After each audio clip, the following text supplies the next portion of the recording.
The courtroom fell silent when the judge looked up from the file. "I have reviewed every option available."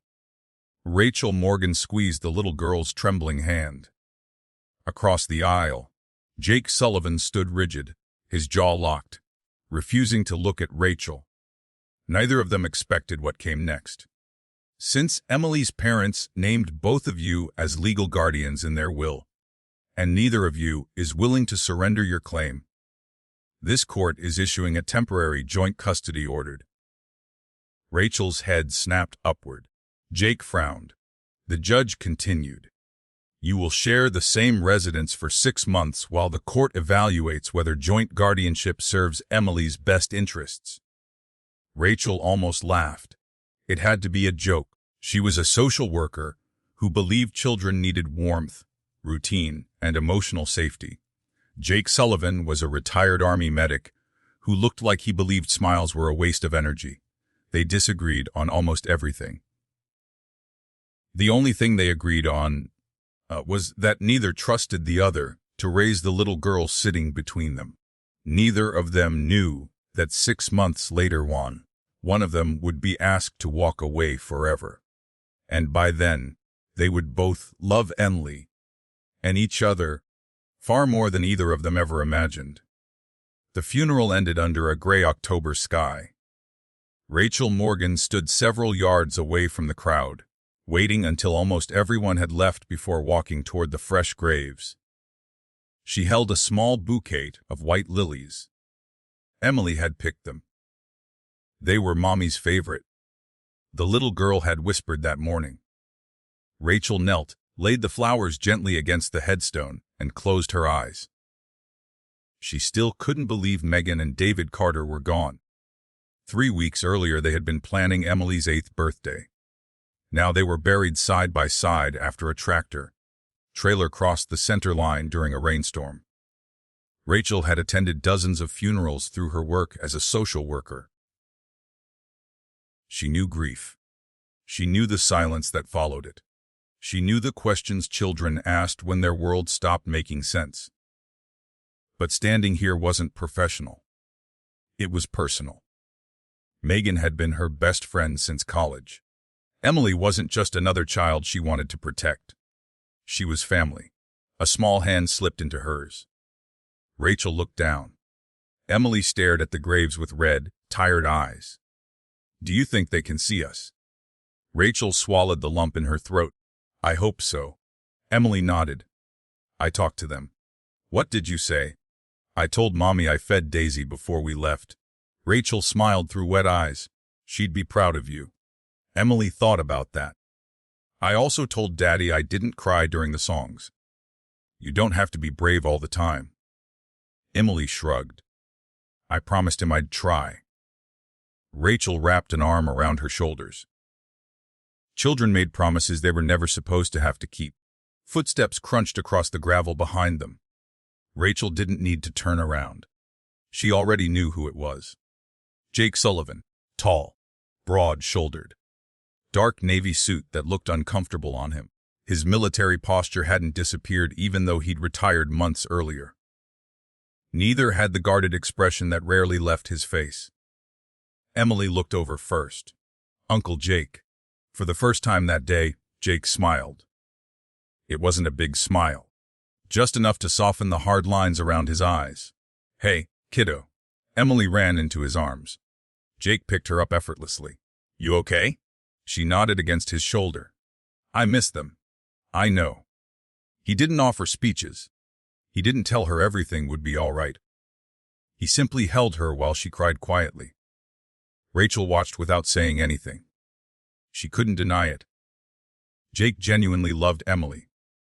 That wasn't the problem. The problem was everything else. When Emily finally stepped back, Jake brushed a strand of hair away from her face. "You eat lunch." She looked at Rachel. "We had soup." "Good. Good." Rachel folded her arms. "You could have asked me instead." Jake finally looked at her. "I asked the person I was talking to." His tone wasn't rude, just flat. Rachel had known Jake for nearly 10 years through Megan and David. They'd never actually fought. But they'd never liked each other much either. Rachel thought Jake was emotionally closed off. Jake thought Rachel let emotions cloud her judgment. Every dinner with the Carters had included at least one debate between them.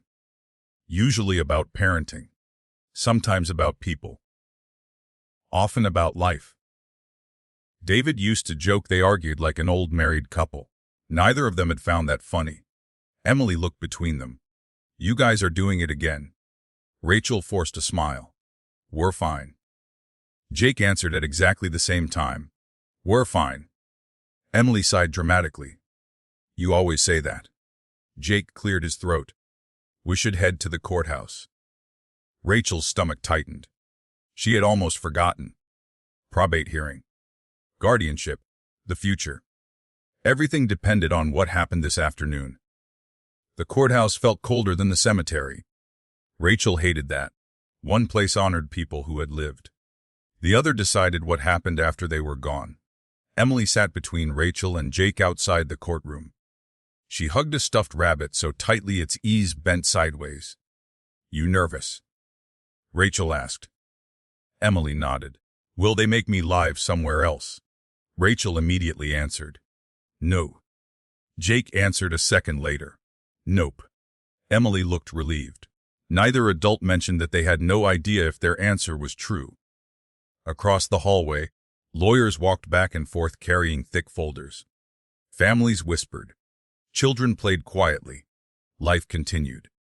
Rachel wished time would stop for just one day. The courtroom doors opened. Estate of David and Megan Carter. Everyone stood. Judge Eleanor Whitmore entered. After the formalities, the attorneys presented the will. Rachel had already read it. Twice. It still didn't seem real. Megan and David had named 2 legal guardians. Rachel Morgan. Jake Sullivan. Their attorney explained why. Megan Carter believed Rachel Morgan would provide emotional stability. He turned a page. David Carter believed Jake Sullivan would provide structure, discipline, and financial security. Rachel glanced sideways. Jake stared straight ahead. The Carters intentionally named both individuals because they believed Emily needed each of them. The judge adjusted her glasses. "Did either guardian know this arrangement beforehand?" "No, Your Honor." Rachel spoke first. "No." The Jake echoed her. "No." The judge nodded slowly. "Interesting." The attorneys continued, discussing assets, insurance policies, trust accounts, and guardianship law. Rachel barely heard any of it. She watched Emily coloring quietly with crayons. She had no idea strangers were deciding where she'd sleep next week. Finally, the judge leaned forward. "Miss Morgan." Rachel stood. "Do you wish to accept guardianship?" "Yes, Your Honor." "Mr. Sullivan?" "Yes." The judge paused. "Have either of you proposed an agreement regarding primary custody?" Rachel answered honestly. "We haven't reached one." But Jake nodded once. "No." The judge looked at both of them for several long seconds. "I've reviewed statements submitted by teachers, neighbors, pediatric specialists, and family friends." Rachel's heart pounded. The evidence is remarkably consistent. She opened another folder. "Miss Morgan provides exceptional emotional care." Rachel exhaled softly. "McSturder." "Sullivan provides exceptional stability." Jake remained expressionless. The judge closed the file. Unfortunately, Rachel felt her pulse spike. "Both of you also submitted concerns questioning the other's ability to raise Emily independently." Silence. Rachel looked down. She had. Jake had too. Neither denied it.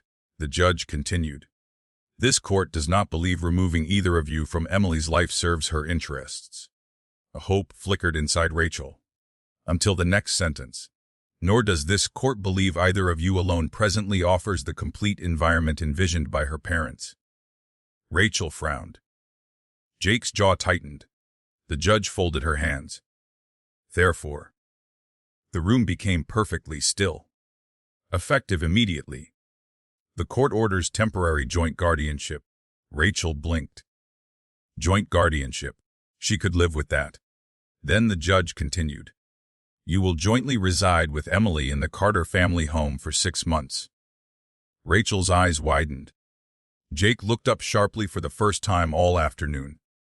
The judge wasn't finished. A court-appointed family evaluator will conduct unannounced visits throughout this period. Rachel's attorney stood. Your Honor, the judge raised one hand. If either guardian refuses the arrangement, the court will reconsider permanent placement. Emily looked back and forth between them, confused. So, she asked quietly, does that mean we're all living together? Neither Rachel nor Jakey could answer, because they had just realized the judge wasn't giving them a choice, and 6 months under the same roof with the one person they trusted least might be the hardest battle either of them had ever faced. If you're enjoying this story so far, take a moment to like the video and subscribe to the channel. It helps us bring you more heartfelt stories like this every week, and you won't miss what happens next. Neither Rachel nor Jake spoke during the drive to the Carter house. Emily sat quietly in the back seat, her stuffed rabbit resting in her lap. Every few minutes, she looked out the window at familiar streets, as if hoping her parents would somehow be waiting when they arrived. The silence wasn't peaceful. It was heavy. Rachel kept both hands tight on the steering wheel. Jake stared out the passenger window. There had been plenty of disagreements over the years, but this was different. The judge hadn't simply told them to cooperate. She had ordered them to build a home together. Rachel still couldn't believe it. Beside her, Jake finally broke the silence. We need to talk. I know. Not in front of Emily. I know that too. Another long silence settled between them. Emily leaned forward between the seats. Are you too mad? Rachel immediately forced a smile. No, sweetheart. Jake answered just as quickly. We're just thinking. Emily nodded, but she didn't look convinced. Children always noticed more than adults believed. When they turned onto Willow Lane, Rachel felt another wave of grief. The Carter house looked exactly as it always had. The white porch. The maple tree David had planted the year Emily was born. The tire swing that still hung from the biggest branch. Nothing had changed, except the people who were supposed to come home. Emily opened the front door before either adult could stop her. I'm home.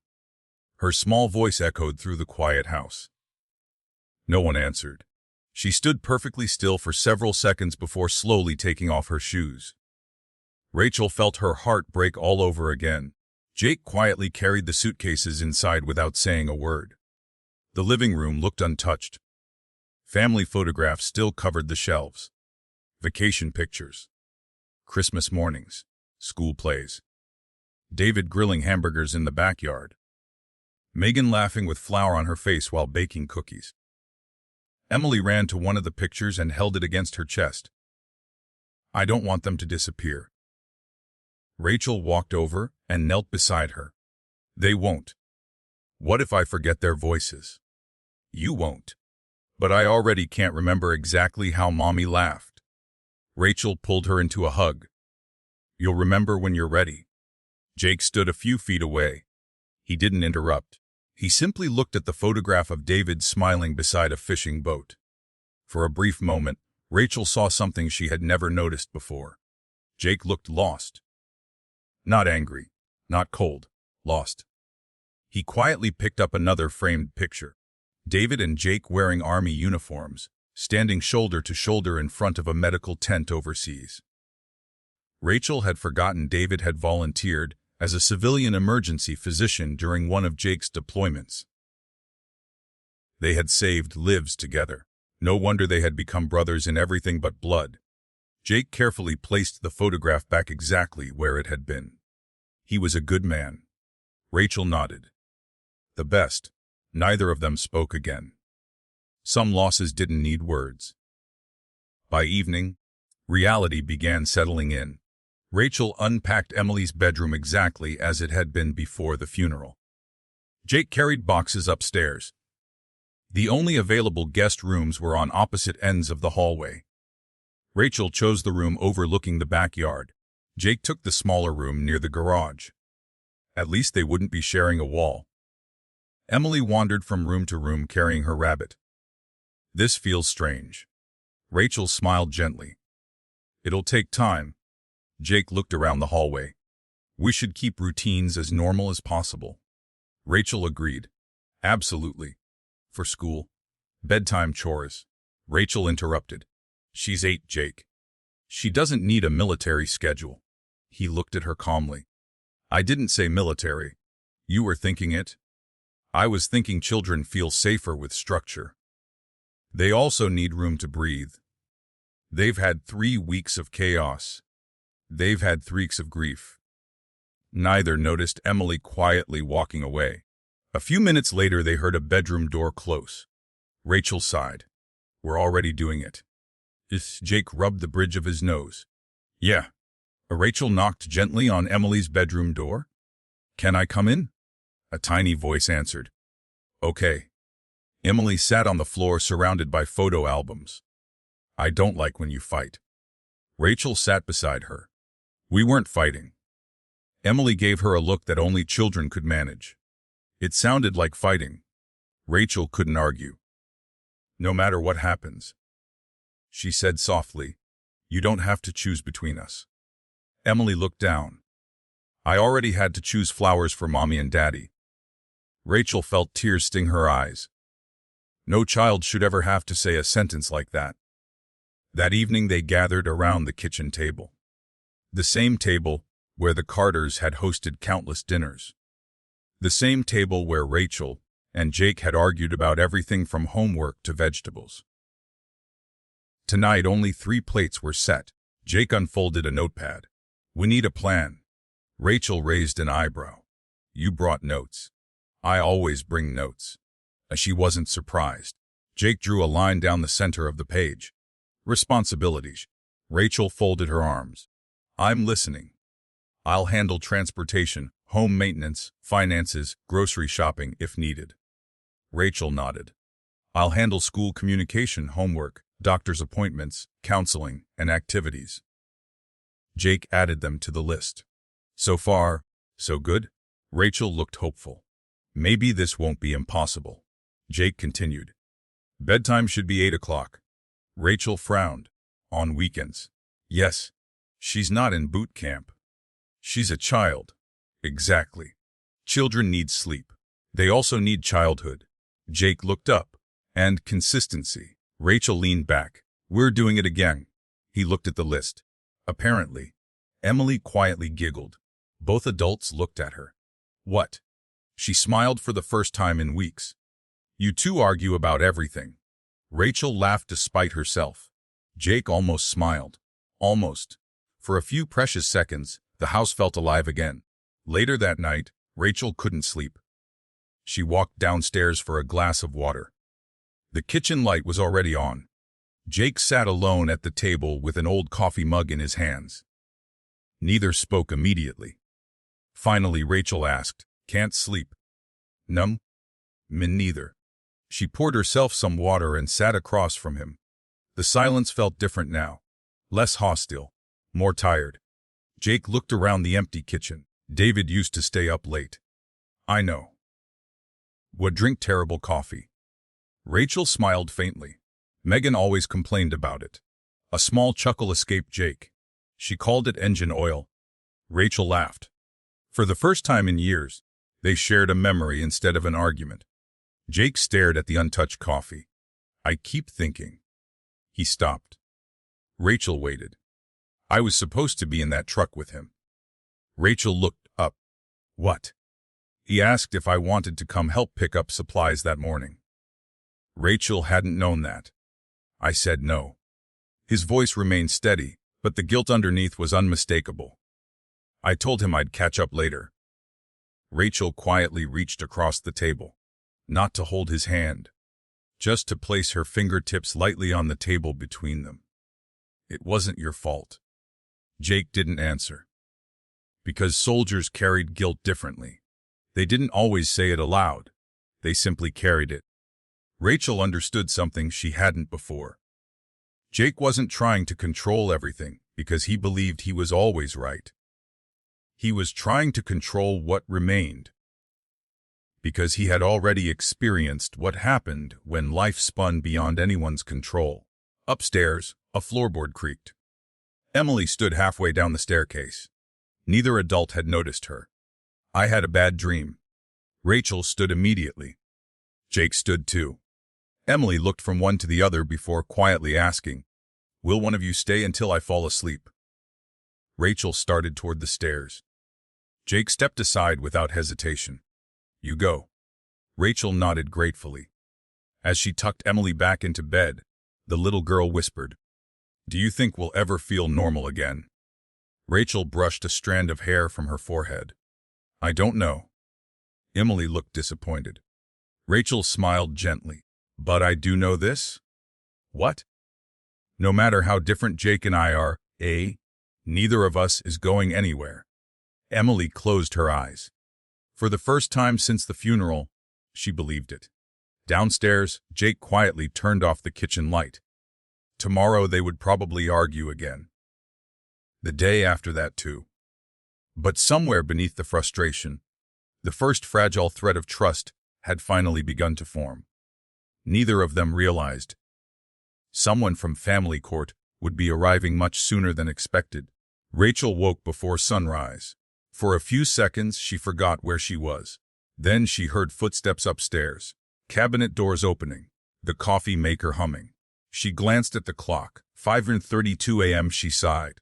Only Jake Sullivan would be fully dressed before dawn on his first day as a court-ordered co-parent. When she reached the kitchen, Jake was already cooking. Eggs, toast, oatmeal, fresh fruit, everything measured, timed and neatly arranged. Rachel leaned against the doorway. "You know school doesn't start for another 3 hours." Jake didn't look up. "I'm aware. You've been awake since 4:30. She laughed softly. "I wasn't asking for military time. I stopped using military time." Rachel looked at the clock again. "That's debatable." Jake slid a plate onto the counter. "Emily needs breakfast. She usually isn't hungry first thing. She should still eat." Rachel opened the refrigerator. "Or she could eat when she's ready." Jake finally looked at her. "You think skipping breakfast is a good habit? I think forcing food isn't." He opened his mouth, then stopped. "We're doing it again." Rachel smiled. "At least we're becoming self-aware." A sleepy voice interrupted them. "Something smells good." Emily shuffled into the kitchen wearing oversized pajamas and fuzzy socks. Her hair stuck out in every direction. Jake immediately softened. "Morning, kiddo." Emily rubbed her eyes. "Did you make pancakes?" "No." Her face fell. "I made eggs." She smiled politely. "Oh." Rachel bit her lip to hide a grin. Jake noticed. "I can make pancakes." Emily's eyes lit up. "Really? I've never made them." Rachel couldn't help herself. This should be interesting. Jake pulled out a cookbook Megan had once given David. "I've handled worse situations." Rachel raised an eyebrow. "Worse than pancakes?" "I once treated a man with a broken leg during a sandstorm." Cooking is less predictable. 20 minutes later, the first pancake was burned. The second looked like a map of Texas. The third folded in half for reasons nobody understood. Emily laughed so hard she nearly fell off her chair. Jake stared at the pan. "I don't understand." Rachel finally stepped beside him. "You're flipping them too early." I followed the timer. "You're supposed to watch the bubbles." "The bubbles." She smiled. "Trust me." Jake reluctantly handed her the spatula. Rachel poured fresh batter. "See these little bubbles?" Jake nodded. "Now wait." A few seconds later she flipped it perfectly. Golden brown, even. Jake crossed his arms. "So, pancakes require patience." Rachel smiled. "Exactly." Emily giggled. "I think she's teaching you." Jake looked at the perfect pancake. "I don't enjoy this feeling." "You'll survive." Emily laughed again. It was the loudest laugh the house had heard in weeks. Neither adult realized they were smiling at each other instead of arguing. After breakfast, Rachel drove Emily to school. Jake followed in his truck. You don't have to come. I know. So why are you? I want to meet her teacher. Rachel couldn't argue with that. Outside the elementary school, several parents offered quiet condolences. Mrs. Henderson, Emily's third-grade teacher, greeted them warmly. We're so glad you're here. She knelt in front of Emily. If today feels too hard, you just tell me. Emily nodded. Rachel noticed Jake studying the classroom. Emergency exits. Hallway visibility. Playground entrance. Always assessing. Mrs. Henderson smiled. You must be Mr. Sullivan. Yes, ma'am. And you're Miss Morgan. Rachel nodded. I'm happy Emily has both of you. Rachel and Jake exchanged an awkward glance. If only she knew. Emily hugged both of them before heading inside. She wrapped her arms around Rachel first, then around Jake. I'll see you after school. Jake gently squeezed her shoulder. You'll do great. Rachel kissed the top of her head. We'll be here. Emily disappeared through the classroom door. Rachel wiped away a tear. Jake quietly handed her a tissue. She accepted it without a word. On the drive home, the silence felt less uncomfortable than before. Rachel finally spoke. She laughed this morning. Jake nodded. She did. I haven't heard that since. I know. They didn't finish the sentence. Neither needed to. Back at the house, Rachel opened her laptop. I need to check in with my office. Jake walked toward the garage. I'll inspect the smoke detectors. She looked up. You don't have to inspect everything. I know. Then why? He paused. Because if something happens, his voice trailed off. Rachel understood. She didn't argue. Just after 10 o'clock, the doorbell rang. Rachel frowned. Are you expecting someone? Jake shook his head. No. Rachel opened the front door. A professionally dressed woman stood on the porch holding a leather folder. Good morning. She smiled politely. I'm Linda Harper. Rachel's stomach dropped. I'm the court-appointed family evaluator. Jake appeared behind her. Mrs. Harper looked at both of them. I hope I'm not interrupting. Rachel forced a smile. Not at all. Inside, Harper glanced around the home. She wasn't obvious about it, but Rachel noticed everything. Her eyes lingered on the kitchen, the living room, the family photos, the staircase. She made notes without explaining what they meant. I'll be making several unannounced visits over the next 6 months. Rachel nodded. We understand. I'd like to speak with each of you separately. Jake gestured toward the dining room.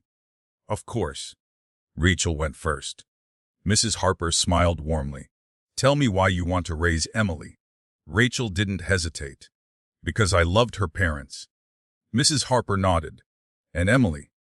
Rachel's eyes filled. I love her too. What concerns do you have about Mr. Sullivan? Rachel hesitated. She didn't want to sound critical. He's dependable. Mrs. Harper waited. But he struggles to express emotions. Mrs. Harper wrote something down. Rachel immediately regretted saying it. Jake sat down next. Mrs. Harper asked the same question. What concerns do you have about Miss Morgan? Jake answered carefully. She's compassionate. Another pause. But sometimes compassion alone isn't enough. Mrs. Harper looked at him. Explain. I think children also need consistency. Boundaries. She wrote another note. Jake wondered if he'd said too much. Finally, Mrs. Harper asked to speak with Emily after school. Rachel felt nervous. What kinds of questions? Nothing inappropriate. Mrs. Harper smiled. I simply want to understand how she's adjusting. That afternoon, Emily sat across from the evaluator in the living room. Rachel and Jake waited in the kitchen. Neither could hear much, only scattered words. Seth, school, Mom, Dade, then, Rachel. A pause. Jake. Another pause. Rachel's heart raced. Jake pretended to read the newspaper. He hadn't turned the page in 10 minutes. Mrs. Harper eventually thanked Emily and joined the adults. I'll see myself out. Rachel couldn't help asking, how do you think she's doing? Mrs. Harper smiled professionally. She's grieving. They already knew that. But she's also watching. Rachel frowned. Watching. The two of you. Jake looked up. Mrs. Harper closed her folder. Children don't listen nearly as much as adults think. They observe.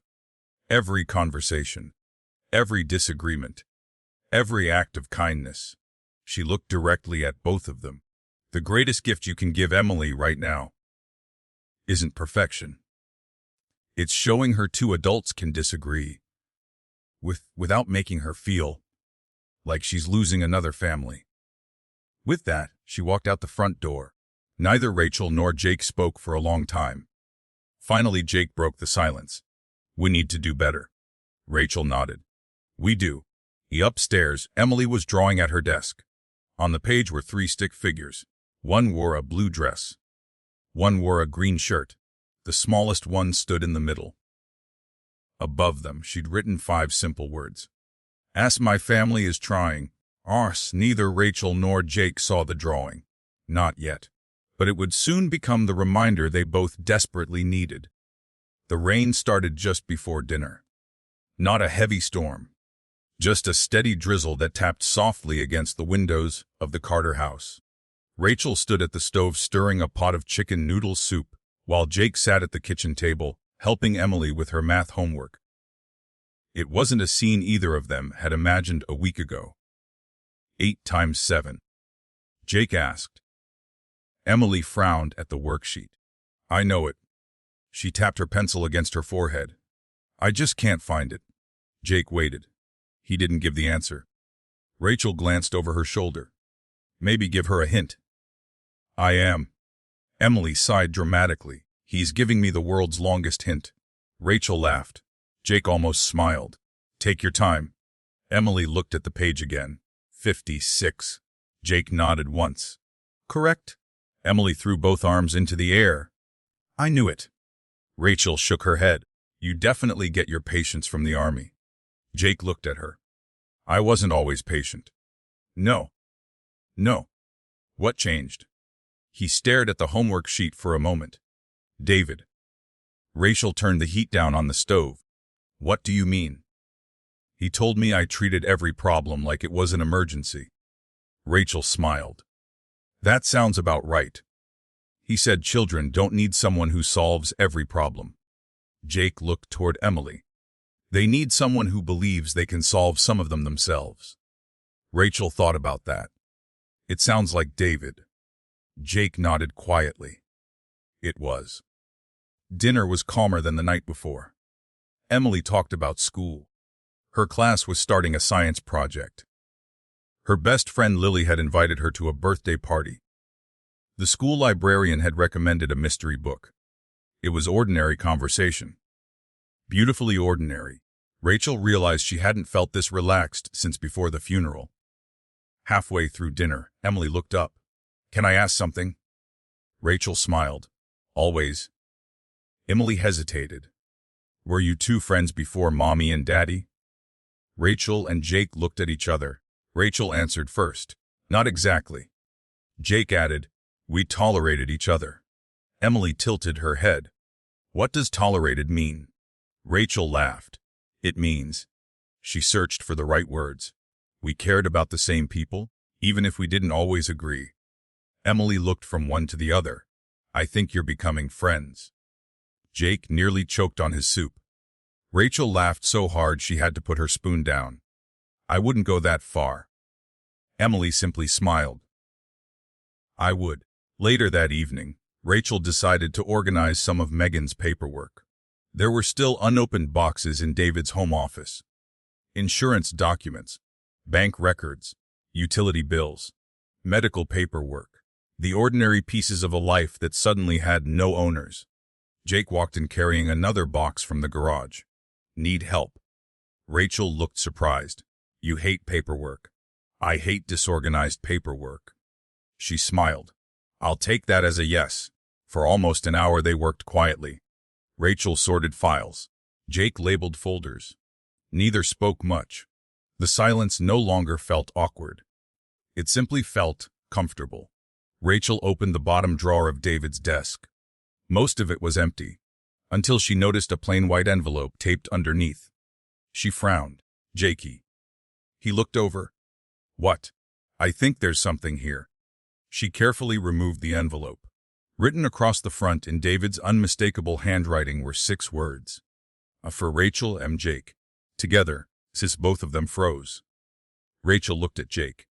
I've never seen this. Neither have I. She slowly opened the envelope. Inside was a handwritten letter. Rachel unfolded it carefully. Her voice trembled as she began reading. Tresegan, if you're reading this, then something has gone terribly wrong. She stopped for a second. Jake looked away. Rachel continued. Tora, first, if Megan and I aren't here anymore, we're sorry. We never wanted Emily to grow up without us. Emily's laughter drifted upstairs from her bedroom, where she was talking to herself while coloring. Rachel wiped away a tear and kept reading. You're probably wondering why we chose both of you instead of just one guardian. The answer is simple. Neither of you can give Emily everything she needs by yourselves. Jake slowly sat down. Rachel continued. Rachel, you've spent your life helping people heal. Emily trusts you with her heart. Her eyes filled with tears. Then she read the next part. Jake, you spent your life protecting people. Emily feels safe whenever you're nearby. Jake lowered his head. Rachel took a shaky breath. The funny thing is, the two of you never noticed how much you balance each other. Every time you argued at our dinner table, Megan would smile afterward. Rachel frowned. Megan smiled. Jake looked equally confused. Rachel kept reading. She always said the same thing. One day they'll realize they're actually on the same side. Neither of them spoke. The room was completely silent. Rachel continued. If fate has somehow brought you to this letter, we have one request. Please don't spend your energy trying to prove who would be the better parent. Spend it trying to become the family Emily deserves. Jake closed his eyes. Rachel's voice became softer. And one more thing, She swallowed hard. Stop arguing long enough to see each other the way we always did. Trust Rachel. Rachel looked at Jake. For the first time in years, she really looked. Not at the stubborn man who challenged her opinions. Not at the veteran who always seemed emotionally distant. She saw someone carrying the same grief she was. Someone who had lost his best friend. Someone who loved Emily enough to fight for her. Jake broke the silence. They planned this. Rachel nodded slowly. They knew us better than we knew ourselves. That night neither of them mentioned the letter to Emily. She had already endured enough. Instead, Rachel carefully placed it back into the envelope. We should keep this. Jake agreed. One day she'll want to read it. Rachel smiled. When she's older. Jake nodded. When she's ready. Just before bedtime, Emily came downstairs carrying a shoebox. I found something. Rachel looked inside. Photographs. Birthday cards. Old ticket stubs. A tiny pink bracelet. Emily held up a folded piece of paper. I think Mommy wrote this. Rachel unfolded it. It was a list titled, Things we hope Emily never stops doing. The list included simple things. Laughing with her whole body. Reading before bed. Helping people who feel lonely. Believing second chances matter. Always dancing in the kitchen. Rachel smiled through tears. Emily looked confused. Why are you crying? Rachel knelt beside her. Because your mom loved you very, very much. Emily nodded. I know. Then she looked at Jake. Can we dance in the kitchen sometime? Jake blinked. Dance. My mom and dad always did. Rachel looked at him, trying not to smile. Jake looked genuinely alarmed.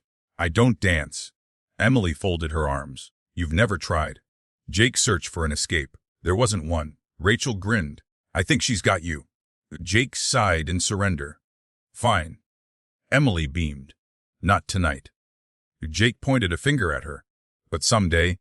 Emily ran upstairs smiling. Rachel watched her go. You're going to regret making that promise. Jake looked toward the staircase. No. He smiled faintly. I think it's one promise I'm supposed to keep. Outside, the rain finally stopped. Inside the Carter home, Something else had begun. Not romance, not yet. Just the quiet realization that maybe, just maybe, Megan and David had known exactly what they were doing when they chose the two people who couldn't stand each other.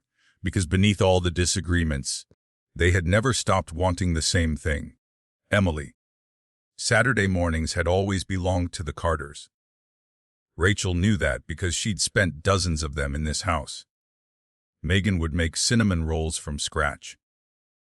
David would pretend he was helping, even though everyone knew his real job was stealing pieces of dough when Megan wasn't looking. Emily would dance around the kitchen in her pajamas while music played through the old Bluetooth speaker sitting on the windowsill. It had never been a grand tradition, just an ordinary one, and somehow those were the traditions that hurt the most. Rachel stood in the kitchen staring at the empty counter. She had bought a tube of ready-made cinnamon rolls at the grocery store the day before. Not because they were as good as Megan's. Nothing ever would be. But because she couldn't bear the thought of Saturday feeling like every other day. Jake walked in carrying a toolbox. Rachel looked at him. A toolbox. The back gate doesn't latch. You're fixing it now? It's supposed to rain this afternoon? She smiled. Of course. He noticed the cinnamon rolls. Megan's recipe. Rachel shook her head. I wish. Jake picked up the package. These come in a tube. You've never made them. I've eaten them. That's not the same thing. He nodded once. I've noticed. Emily wandered into the kitchen, rubbing sleep from her eyes. She stopped when she saw the package. Cinnamon rolls. Rachel smiled. I thought we could start a Saturday tradition. Emily's smile faded just a little. We already had one. Rachel's heart sank. I know. Emily looked down at the floor. I don't want to forget it. Rachel walked over and crouched beside her. We're not replacing it. Emily looked up. We're continuing it. Jake quietly added. The recipe might be different. He glanced at the package. Probably much different. Emily giggled. But the reason stays the same. She looked between them. What reason? Rachel answered softly. Because families need traditions. Emily thought about that for a moment. Then she nodded. K.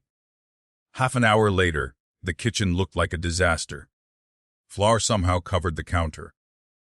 One cinnamon roll had landed on the floor. Jake had opened the package from the wrong end, causing the dough to explode with a loud pop. Emily laughed so hard she nearly fell off her chair. Jake looked at the shredded cardboard in his hands. I believe that package attacked me. Rachel laughed. It warned you. I didn't hear any warning. It literally says, peel carefully. I peeled. Like you were opening ammunition. Emily wiped tears of laughter from her cheeks. This is the funniest breakfast ever. Jake looked at Rachel. I think she's making fun of me. Rachel nodded. She definitely is. I'll remember that. Emily grinned. You can. It wasn't perfect. The cinnamon rolls were slightly overcooked. The icing melted unevenly. One was almost black. But for the first black, the kitchen sounded like it had before. There was laughter. After breakfast, Jake headed outside to repair the gate. Emily followed him. Rachel watched from the kitchen window. Jake knelt beside the wooden fence, removing old hinges. Emily handed him screws one at a time. What does this do? She asked. It keeps the gate from swinging open. Why? So Daisy doesn't wander into the road. Emily nodded seriously. That would be bad. It would. Rachel smiled to herself. Jake wasn't much for conversations, but he always answered Emily's questions. Every single one, no matter how small. Rachel carried 2 glasses of lemonade into the backyard. You two look busy. Jake accepted the drink. Almost finished. Emily proudly pointed at the gate. I helped. Rachel examined the new latch. It looks great. Jake shrugged. It'll last another 10 years. Rachel laughed. Always thinking ahead. He tightened one final screw. Someone should. Emily suddenly pointed toward the old treehouse. Can we go up there? Rachel looked at the weathered wooden structure. David had built it when Emily was 5. It hasn't been used in a while. Jake stood. I'll inspect it. Rachel couldn't resist. You inspect everything. I've noticed. She smiled. See, you're learning. Jake climbed the ladder carefully. He checked every board, every railing, every support beam. After several minutes, he looked down. It's safe. Emily practically bounced with excitement. Rachel climbed up first. Emily followed. Jake came last. The little treehouse was exactly as Rachel remembered. Tiny books still sat on a shelf. A beanbag chair filled one corner. Colored drawings covered the walls. Emily walked to a small wooden box tucked beneath the window. I forgot this was here. She opened it. Inside were dozens of folded notes. Rachel recognized Megan's handwriting immediately. What are those? Emily smiled. My happy box. Rachel looked confused. Emily unfolded one. When I have a bad day, Mommy said I could read one. Rachel blinked back tears. What do they say? Emily handed her one. It read, Shruteresh, remember the day you laughed so hard milk came out of Daddy's nose. That's still funny. Dosh, Rachel laughed. Jake took another. No matter how old you get, you'll always be our favorite little girl. His voice caught near the end. Emily opened another. Trust bad days don't last forever. Love doesn't disappear just because you can't see it. Doc says. The three of them sat quietly inside the treehouse. No one spoke. No one needed to. On the drive home from the grocery store that afternoon, Emily was unusually quiet. Rachel looked in the rearview mirror. You okay? Emily nodded. I was thinking. About what? My happy box. Rachel smiled. What about it? Emily stared out the window. When I run out of notes. Rachel didn't have an answer. Jake did. We'll make new ones. Emily looked surprised.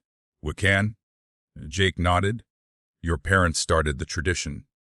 He looked at Rachel. Doesn't mean it has to end. Rachel smiled.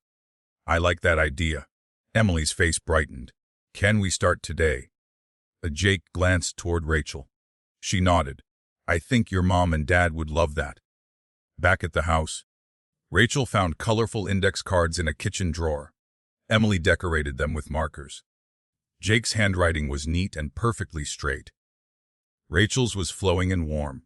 Each of them wrote 10 notes.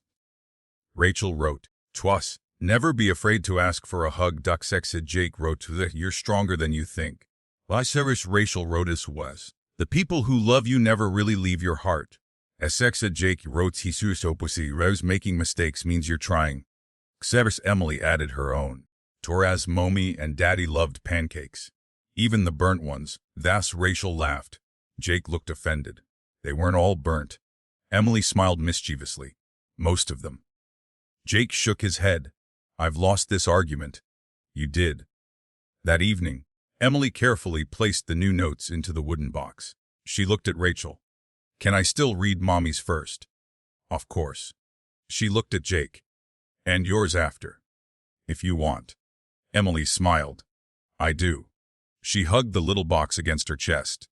Then quietly whispered, Now it won't ever be empty. Rachel turned away for a moment so Emily wouldn't see the tears in her eyes. Jake looked out the window. He wasn't crying. But his eyes remained fixed on the backyard for a very long time, because he understood something that hadn't occurred to him before.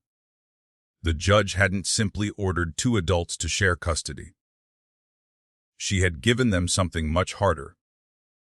She had asked them to protect a little girl's memories, while helping her build new ones. And somehow, those 2 things had to exist together. Neither Rachel nor Jake realized that before the weekend was over, someone from, Emily's past would arrive at the front door, bringing a challenge neither of them had seen coming. Sunday morning arrived with clear blue skies. For the first time in weeks, the Carter house felt lived in. Rachel watered the flowers Megan had planted along the front walkway. Jake was in the backyard replacing a loose board on the deck. Emily sat on the porch swing reading one of her mystery books. It wasn't happiness. Not yet. But it wasn't only grief anymore. There was something else beginning to grow. Routine. The sound of a hammer echoed from the backyard. Rachel smiled to herself. If this keeps up, she called out, you're going to run out of things to fix. Jake looked over the fence. I seriously doubt that. Emily giggled. You've already fixed the gate, the porch light, the leaky faucet, and the squeaky stairs. Jake counted on his fingers. The deck, the loose cabinet hinge, the mailbox. Rachel laughed. You've memorized the list. I made the list. Of course you did. Emily closed her book. I think Uncle Jake likes fixing things. Jake wiped his hands on a rag. I do. Rachel smiled. Because they're easier than people. He looked at her for a second. Usually. She couldn't argue with that. Around noon, Rachel began making grilled cheese sandwiches for lunch. Emily stood beside her slicing strawberries with a child-safe knife. Jake carried a fresh pitcher of lemonade into the kitchen. The ordinate rhythm of the afternoon was interrupted by the doorbell. Emily looked up. Are we expecting someone? Rachel shook her head. No. Jake instinctively glanced through the front window before opening the door. A woman in her early 60s stood on the porch. She held a small overnight bag in one hand. Her eyes were red, not from crying today, from crying for many days. Rachel immediately recognized her. Margaret. The older woman offered a weak smile. Hello, Rachel. Jake recognized her a moment later. Mrs. Carter. David Carter's mother. Emily heard the voices and ran toward the hallway. Grandma. Margaret dropped her bag just in time to catch Emily as she threw herself into her arms. Oh, sweetheart. She held Emily tightly. I've missed you so much. Rachel felt relief wash over her. She hadn't seen Margaret since the funeral. The older woman had been too overwhelmed to stay long afterward. Emily stepped back. I saved you one of my new happy notes. Margaret smiled through tears. I'd love to see it. Jake picked up her overnight bag. Come in. She hesitated.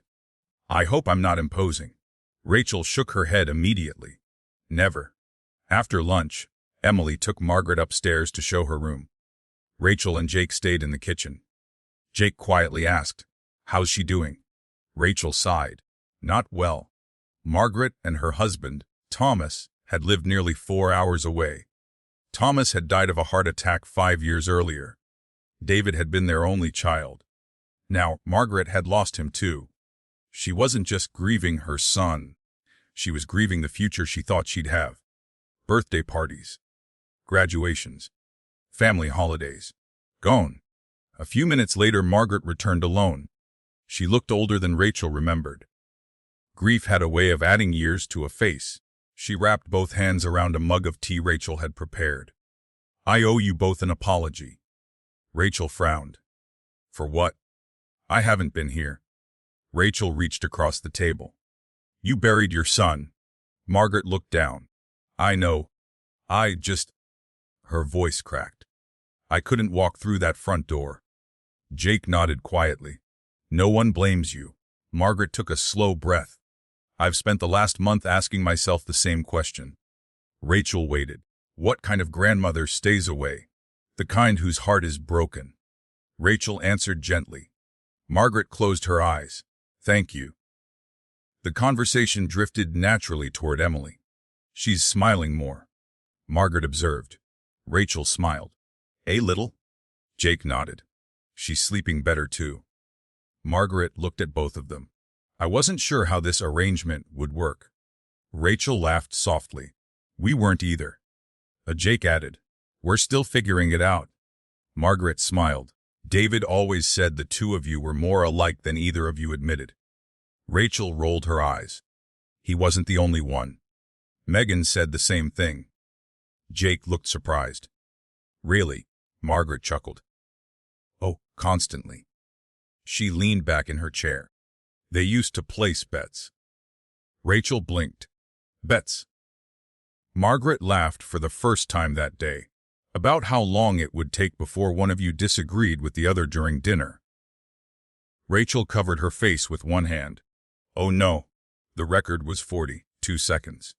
Jake actually laughed. That sounds accurate. Rachel looked at him. You remember laughing? I try not to make it a habit. Margaret smiled warmly. There it is. Rachel frowned. What? That's exactly how it used to be.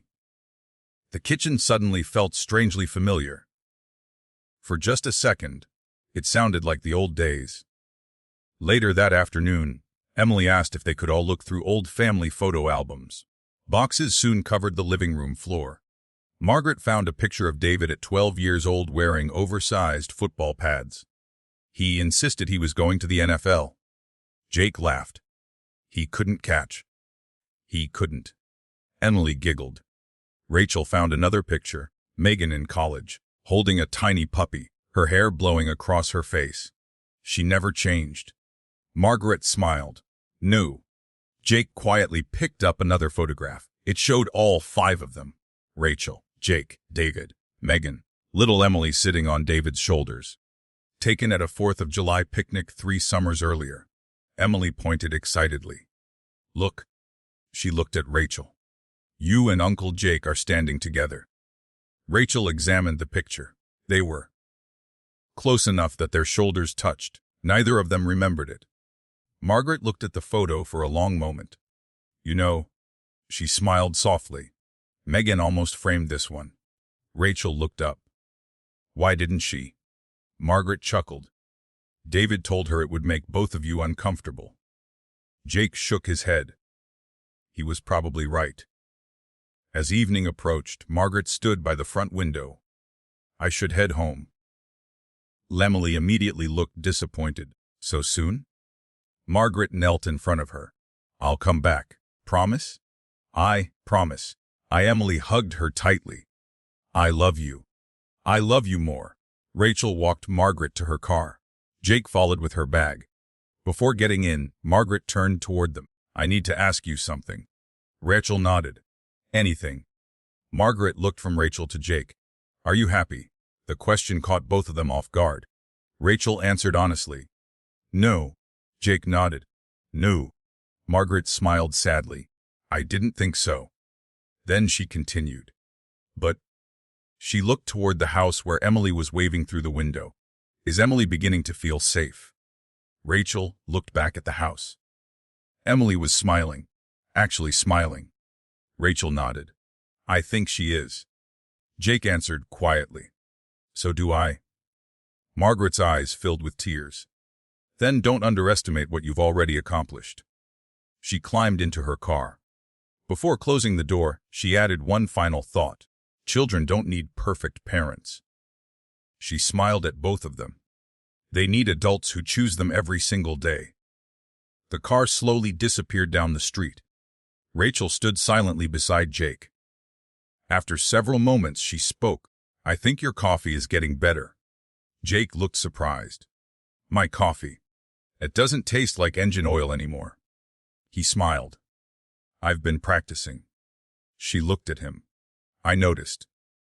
For the first time since they had moved into the house, the silence between them wasn't awkward. It wasn't filled with suspicion. It wasn't even filled with grief. It was comfortable. A comfortable silence neither of them expected. Inside the house, Emily carefully taped a new photograph onto the refrigerator. It was the one from the 4th of July picnic. 5 smiling faces. She traced the picture gently with her finger. Then whispered to herself, maybe families don't end. She had no way of knowing that the following week would test that belief. Because on Monday morning, Rachel would receive a phone call that threatened the fragile peace they had worked so hard to build. Monday mornings always felt rushed. Rachel had barely finished pouring coffee when Emily came racing downstairs with one sneaker on and the other in her hand. I can't find the left one. Jake looked up from packing lunches. The one in your hand. Emily stared at her foot, then at the shoe. She burst into laughter. Oh. Rachel laughed too. I think we all need more sleep. Jake slid a lunchbox across the counter. I put apple slices in there. Emily opened it. And peanut butter crackers. You said those were your favorite. They are. She wrapped her arms around him in a quick hug before grabbing her backpack. Thanks, Uncle Jake. The Jake looked momentarily surprised, then gently hugged her back. You're welcome. Rachel noticed the exchange but said nothing. She simply smiled to herself. Small moments mattered. Sometimes they mattered more than the big ones. The school drop off went smoothly. Emily waved from the classroom door before disappearing inside with her classmates. Rachel and Jake stood watching for a few extra seconds. She's settling in, Rachel said. Jake nodded. She's starting to look forward instead of backward. Rachel hoped he was right, because grief rarely moved in a straight line. Rachel had barely reached her office when her phone rang. The caller ID showed Grace Holloway, her supervisor. Rachel answered immediately. Morning, Grace. Rachel, can you come to my office? Is everything all right? I'd rather talk in person. Rachel's stomach tightened. I'll be there in 5. The Grace closed the office door behind her. She looked uncomfortable. Rachel had worked with her for nearly 8 years. She knew that expression. Something big was coming. Grace slid a folder across the desk. I received a call from the state office this morning. Rachel frowned. What about? They're creating a new family support division. Rachel waited. They've asked for you. Rachel blinked. For me? Grace smiled. They want you to lead it. Rachel stared at the folder. It comes with a significant raise. She didn't respond. A larger staff. Still nothing. And you'll oversee programs across 3 counties. Most people would have been thrilled. Rachel wasn't. Grace knew why. The position is in Chicago. Rachel felt the room go silent. Chicago. Nearly 300 miles away. Grace spoke gently. They want an answer by Friday. Rachel finally found her voice. I can't leave. I know. They know about Emily. They do. Rachel looked confused. They assumed the custody situation would be temporary. Rachel slowly leaned back. Temporary. That word echoed in her mind. Nothing about Emily felt temporary anymore. Grace folded her hands. I wanted you to hear it from me. Rachel nodded absently. Thank you. She picked up the folder. It suddenly felt much heavier than paper should. Jake spent the morning volunteering at the local Veterans Center. Retirement hadn't suited him. He wasn't the kind of man who enjoyed sitting still. After helping organize medical supplies, he stopped for coffee on the way home. The cafe owner smiled as he walked in. The usual. He nodded. Please. A familiar voice came from behind him. Jake Sullivan. He turned. A tall man in a business suit extended his hand. Mark Reynolds. Jake searched his memory. Why met during the Veterans Health Conference last spring? Recognition clicked. The hospital administrator. That's right. They shook hands. I've actually been trying to reach you. Jake frowned. About what? We're opening a new trauma recovery clinic. Jake listened politely. We need someone to oversee emergency medical training. Jake took a sip of coffee. I'm retired. Mark smiled. So I heard. He slid a business card across the table. The salary is excellent. Jake didn't touch the card. The clinic's in Denver. Jake's expression changed slightly. Colorado. 1,000 miles away. Mark continued. Would really like you on board. I'll think about it. I'll call Friday. Jake slipped the card into his pocket. Not because he intended to accept. Because he wasn't sure what else to do. That afternoon, Rachel and Jake met outside Emily's school. Rachel looked distracted. Jake noticed immediately. You okay? She forced a smile. Just work. He didn't press. Emily climbed into the back seat carrying a colorful poster. Wes what? Rachel smiled. What? We're having family day next month. Her excitement filled the car. Everyone gets to bring their family for lunch. Rachel glanced toward Jake. Neither of them spoke. Emily kept talking. There'll be games and crafts and everybody brings dessert. Then she noticed the silence. Rachel smiled gently. Nothing, sweetheart. Emily leaned forward between the seats. You'll both come, right? Jake answered first. Of course. Rachel nodded. We wouldn't miss it. Emily smiled happily and settled back into her seat. Neither adult had the heart to tell her. They had both received job offers that could change everything. 2-2 dinner was unusually quiet. Emily chatted about school. Rachel barely tasted her food. Jake kept replaying the conversation in the cafe. Finally, Emily excused herself to take a shower. The moment she disappeared upstairs, Rachel spoke. I got a job offer today. Jake looked up. So did I. They stared at each other. Rachel laughed softly. Seriously. He nodded. Seriously. She folded her arms. Where? Denver. He looked at her. You. Chicago. The kitchen became very still. Jake spoke first. Were you considering it? Rachel didn't answer immediately. It's everything I've worked toward. He understood. You earned it. She looked at him. What about you? The clinic would help veterans. Which matters to you? It does. Rachel sighed. So now what? Jake leaned back in his chair. I don't know. For the first time, they weren't arguing. They were facing the same impossible decision. Rachel looked toward the staircase. We can't leave. Jake nodded. No.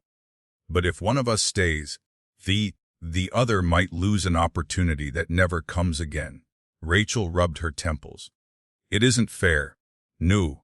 Neither realized Emily had quietly stopped halfway down the stairs. She hadn't meant to listen. She had only come down to ask where her favorite pajamas were.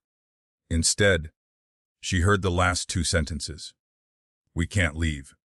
But one of us might. Emily slowly backed up the stairs. She climbed into bed without asking about her pajamas. She hugged her stuffed rabbit tightly. One thought kept repeating in her mind. First Mommy and Daddy left. Now Rachel or Uncle Jake might leave too. Downstairs, Rachel and Jake continued talking in low voices. Neither of them knew. The little girl they had promised never to abandon had just spent the first night since moving back into the Carter house terrified of being left behind once again. Rachel barely slept. Every time she closed her eyes, she saw the folder on Grace's desk. Chicago. A promotion she'd spent years working toward. A chance to help thousands of children instead of dozens. It should have been an easy decision. Instead, it felt impossible. Down the hall, Jake was awake too. Years in the army had trained him to function on very little sleep. But this wasn't insomnia born from danger.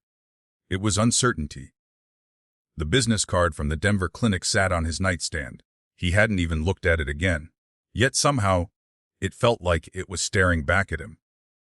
Morning arrived quietly. Too quietly. Emily usually came downstairs humming to herself or talking about whatever dream she'd had. Today, she was silent. Rachel noticed it immediately. Good morning, sweetheart. Emily nodded without looking up. Jake set a bowl of cereal in front of her. She barely touched it. Rachel exchanged a glance with Jake. Something was wrong. Didn't sleep well? Rachel asked gently. Emily shrugged. I guess. Jake sat across from her. Bad dream. Another shrug. Rachel didn't push. She knew children often needed time. Jake tried a different approach. Want me to make pancakes after school? Normally, that suggestion would have earned a huge smile. Today, Emily simply whispered, Okay? Rachel's concern deepened. The drive to school felt unusually long. Emily stared out the window the entire way. When they pulled into the school parking lot, she didn't immediately unbuckle her seatbelt. Instead, she looked at Rachel, then at Jake. Her voice was almost too quiet to hear. Can I ask something? Rachel turned toward her. Always. Emily took a deep breath. Are one of you leaving? The words landed like a punch. Rachel's heart stopped. Jake slowly looked into the rearview mirror. Emily's eyes were already filling with tears. I heard you talking. Rachel immediately reached for her hand. Oh, sweetheart. Emily pulled her knees against her chest. Please don't lie. Rachel closed her eyes for a moment. She had spent years telling parents that children deserved honest answers. Now it was her turn. We'll both receive job offers. Amelie stared at the floor. So it's true. Jake spoke carefully. No decisions have been made, but you're thinking about it. Rachel nodded. Yes. Emily's lip trembled. I thought. She stopped. Rachel waited. I thought maybe. What? Maybe families stayed together. The sentence shattered whatever strength Rachel had left. She climbed into the back seat beside Emily and wrapped her in a hug. We're so sorry. Emily buried her face against Rachel's shoulder. I don't want another goodbye. Jake quietly got out of the driver's seat. He opened the back door and knelt beside them. Emily reached for him too. Without hesitation, Jake placed one arm around both of them. For several long moments, none of them spoke. Finally, Jake said the only thing he knew for certain.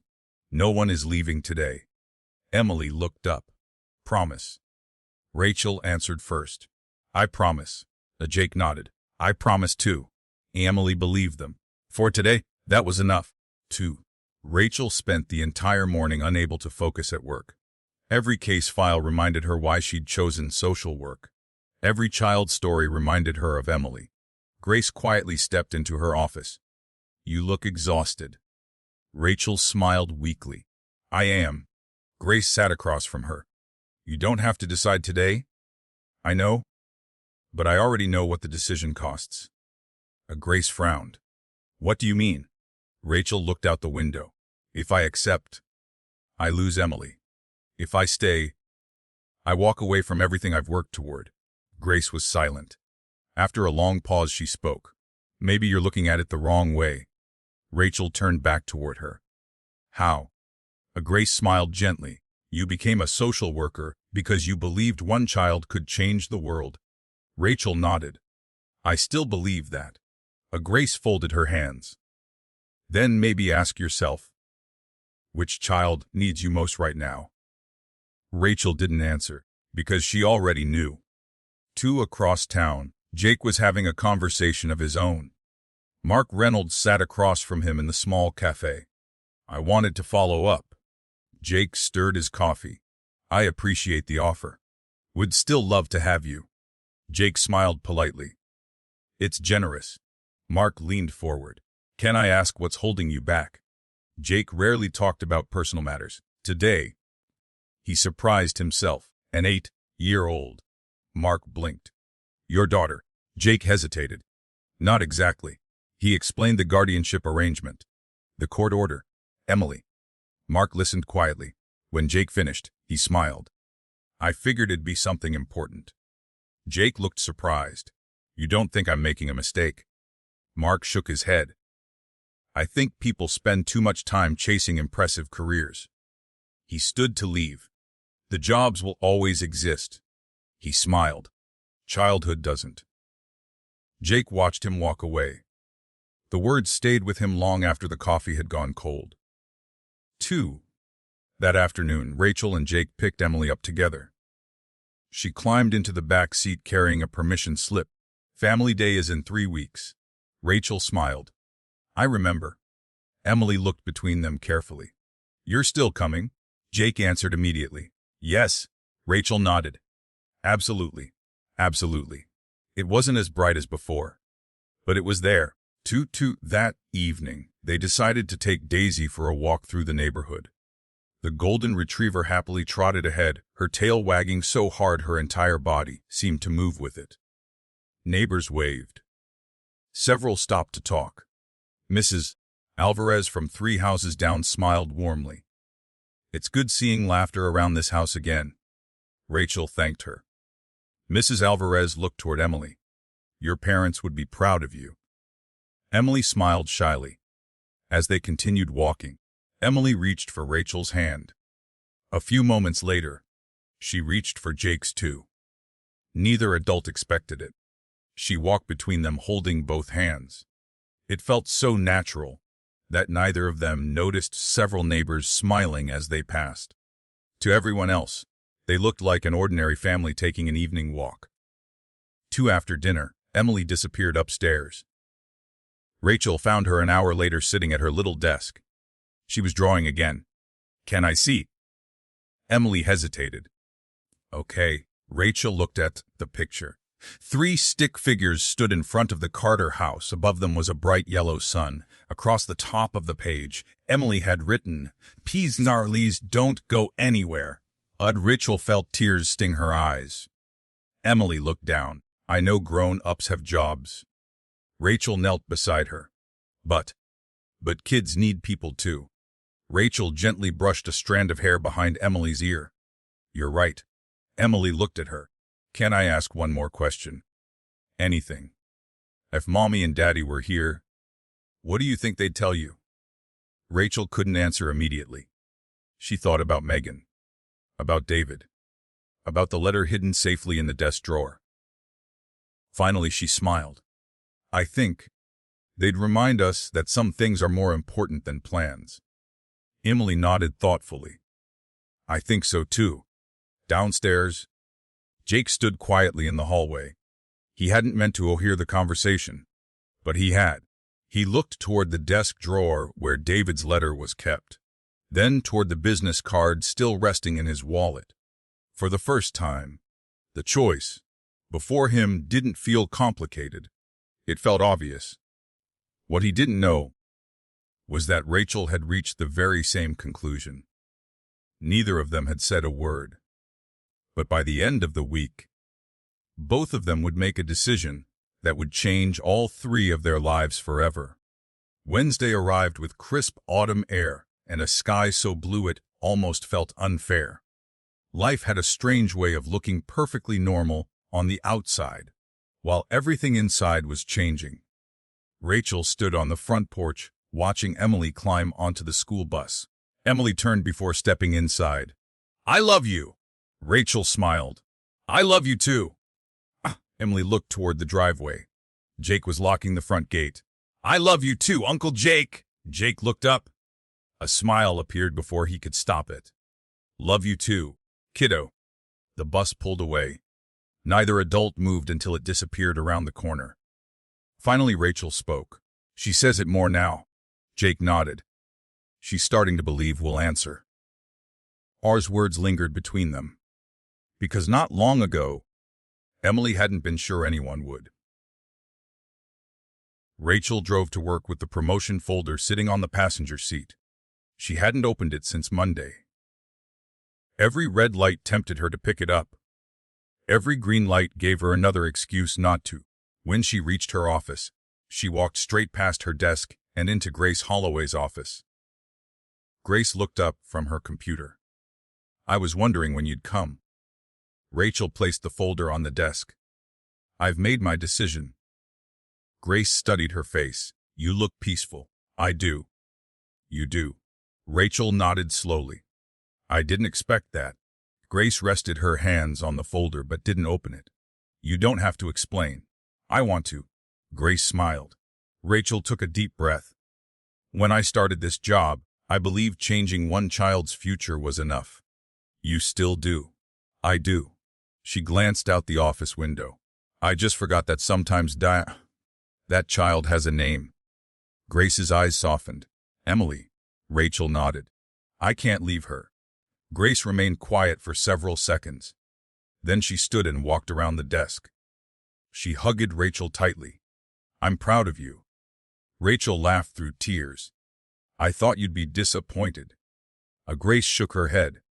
"I've managed people for 30 years. She smiled warmly. "The promotions I remember aren't the ones people accepted.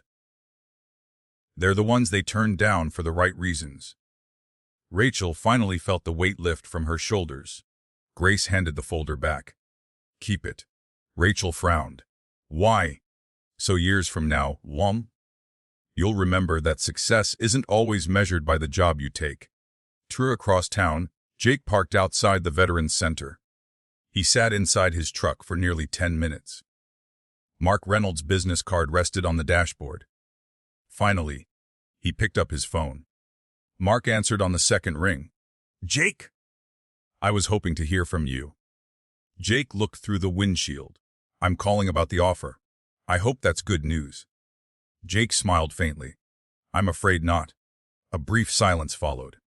I've decided to stay. Mark sighed. I can't pretend I'm not disappointed. I understand. But... Mark's tone brightened. I had a feeling. Jake chuckled softly. What gave it away? The way you talked about that little girl. Jake looked down at the business card. She's been through enough. I figured. Mark paused. For what it's worth, I think you're making the right decision. Jake thanked him. After ending the call, he tore the business card in half, then in half again. Not out of anger, out of certainty. That afternoon, Rachel arrived home carrying a small paper bag. Emily met her at the door. What'd you get? Rachel smiled. A surprise. Emily's eyes widened. For me. For all of us. Jake walked in from the backyard. Rachel reached into the bag. 3 ceramic mugs, 1 blue, 1 green, 1 yellow. Each had a name painted across the front. Rachel. CV6 Jake. Emily. Emily gasped. Rachel nodded. I thought maybe. Every family deserves matching mugs. Emily hugged hers immediately. I'm never using another cup again. Jake examined his. You had these made? Rachel nodded. Yesterday. He looked at the mug for a long moment. Then quietly said, thank you. That evening, while setting the table, Emily suddenly asked, can I tell you a secret? Rachel smiled. Of course. Emily lowered her voice dramatically. I prayed. Jake looked at her. What did you pray for? Emily thought for a second. I asked God if he could let Mommy and Daddy know that you stayed. Rachel froze. Jake slowly set his fork down. Emily continued quietly. I didn't know if he tells people things in heaven. Rachel's eyes filled instantly. I hope he does. Emily smiled. I think he already did. After dinner, the 3 of them cleaned the kitchen together. Rachel washed dishes. Jake dried them. Emily carefully put everything away. Halfway through, Jake noticed Rachel humming. What song is that? She looked surprised. I didn't realize I was humming. It's one Megan used to sing. Rachel smiled. It used to get stuck in everyone's head. Jake started humming the same tune. Rachel looked at him. You remember it? I remember everything she sang. Emily joined in despite not knowing all the words. The kitchen filled with quiet laughter. Not because anyone was singing well. Quite the opposite. Jake couldn't carry a tune to save his life. Rachel laughed so hard she nearly dropped a plate. Emily covered her ears dramatically. Uncle Jake. What? You sing worse than the pancakes. Rachel burst into laughter. Jake looked offended. I've improved. Barely. I thought honesty was important. Emily grinned. It is. Later that night, Rachel stepped onto the back porch with a cup of tea. Jake joined her a few minutes later carrying his new blue mug. Neither spoke at first. The silence between them had become familiar, comfortable. Rachel looked up at the stars. I turned it down today. Jake nodded. So did I. She turned toward him. You knew. I had a feeling. She smiled. No regrets. He thought carefully before answering. Asked me 10 years ago, and I'd probably have chosen the job. Rachel nodded. What changed? Jake looked through the kitchen window.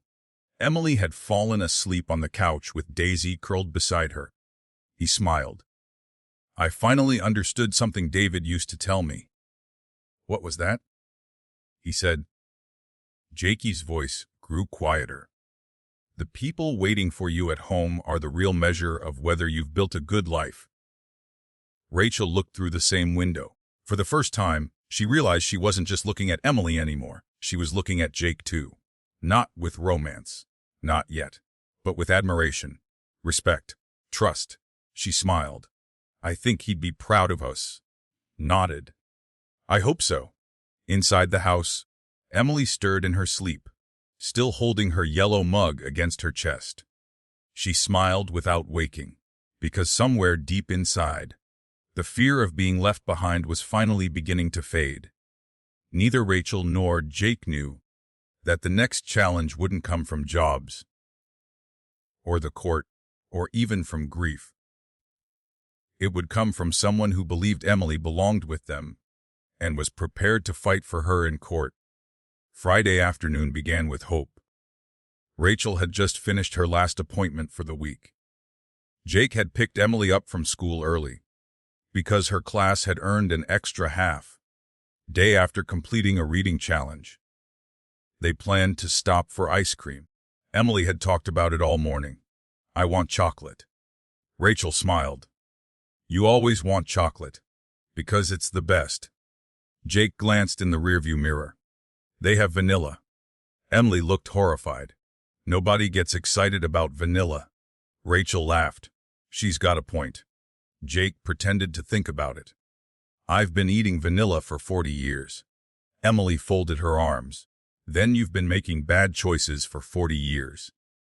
Rachel laughed so hard she nearly spilled her coffee. Jake shook his head. "I've officially lost control of this household." "You never had it," Rachel teased.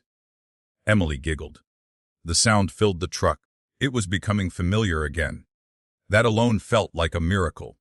The ice cream shop was crowded. Families sat outside enjoying the warm autumn afternoon. Emily proudly carried her chocolate cone with both hands. Rachel chose strawberry. Jake ordered vanilla. Emily looked at him with exaggerated disappointment. "You really did it." "I did." She sighed dramatically. "We'll work on you." Jakey smiled. "I appreciate your concern." For nearly an hour, they forgot about court orders, forgot about grief, forgot about everything except the simple joy of watching Emily argue that sprinkles made every dessert better. It was the closest they'd come to feeling like a normal family. The feeling didn't last. When they pulled into the driveway, a dark blue sedan was parked in front of the house. Rachel frowned. "Are we expecting company?" Jake slowly shook his head. "No." A man stepped out of the car. He was in his early 50s, well-dressed, clean-shaven, confident. Rachel recognized him after a moment. "Michael." He smiled politely. "Rachel." Jake immediately became alert. Emily looked confused. "Who is that?" Rachel knelt beside her. "Sweetheart, this is your Uncle Michael." Emily searched her memory. "My dad's brother?" Michael's smile widened. "That's right." Emily hesitated before walking over. Michael hugged her carefully. "I've missed you." Emily hugged him back. "I haven't seen you in a long time." Rachel couldn't remember the last visit. Maybe 3 years. Maybe 4.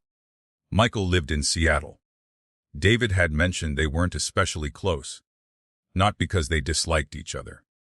Life had simply taken them in different directions. Michael looked at Rachel.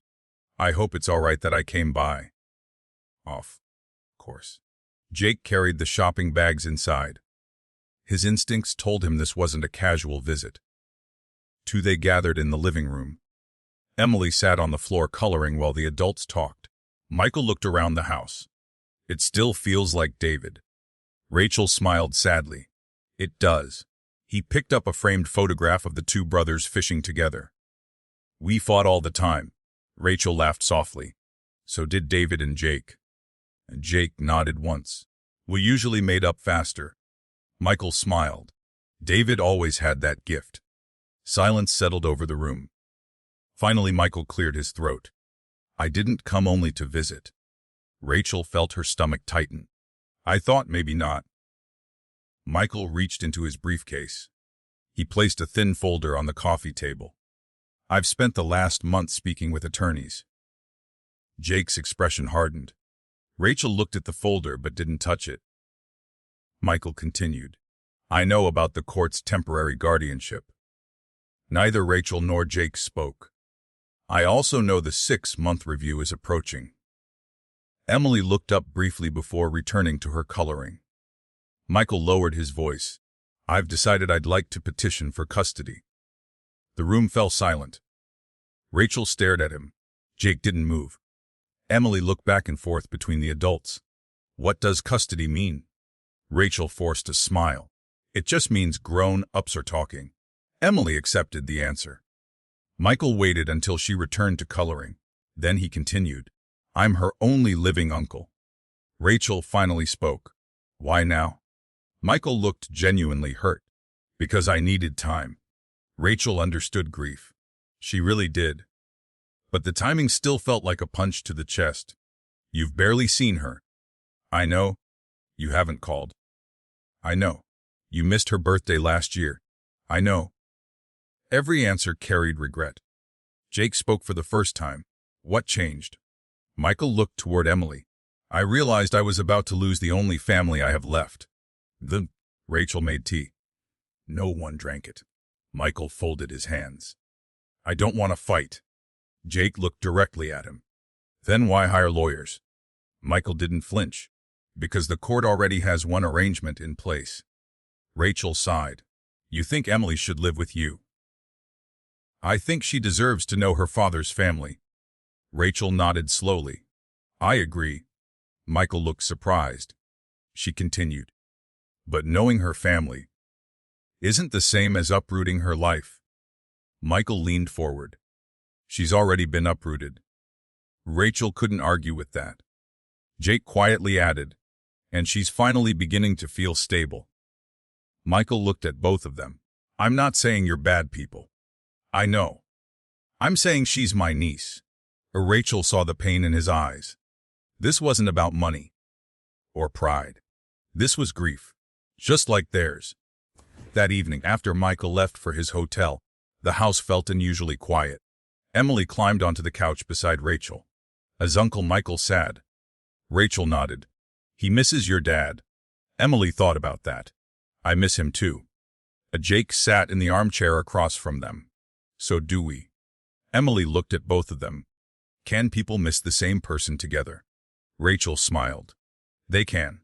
Does it hurt less? Jake answered honestly. Sometimes. Emily leaned against Rachel.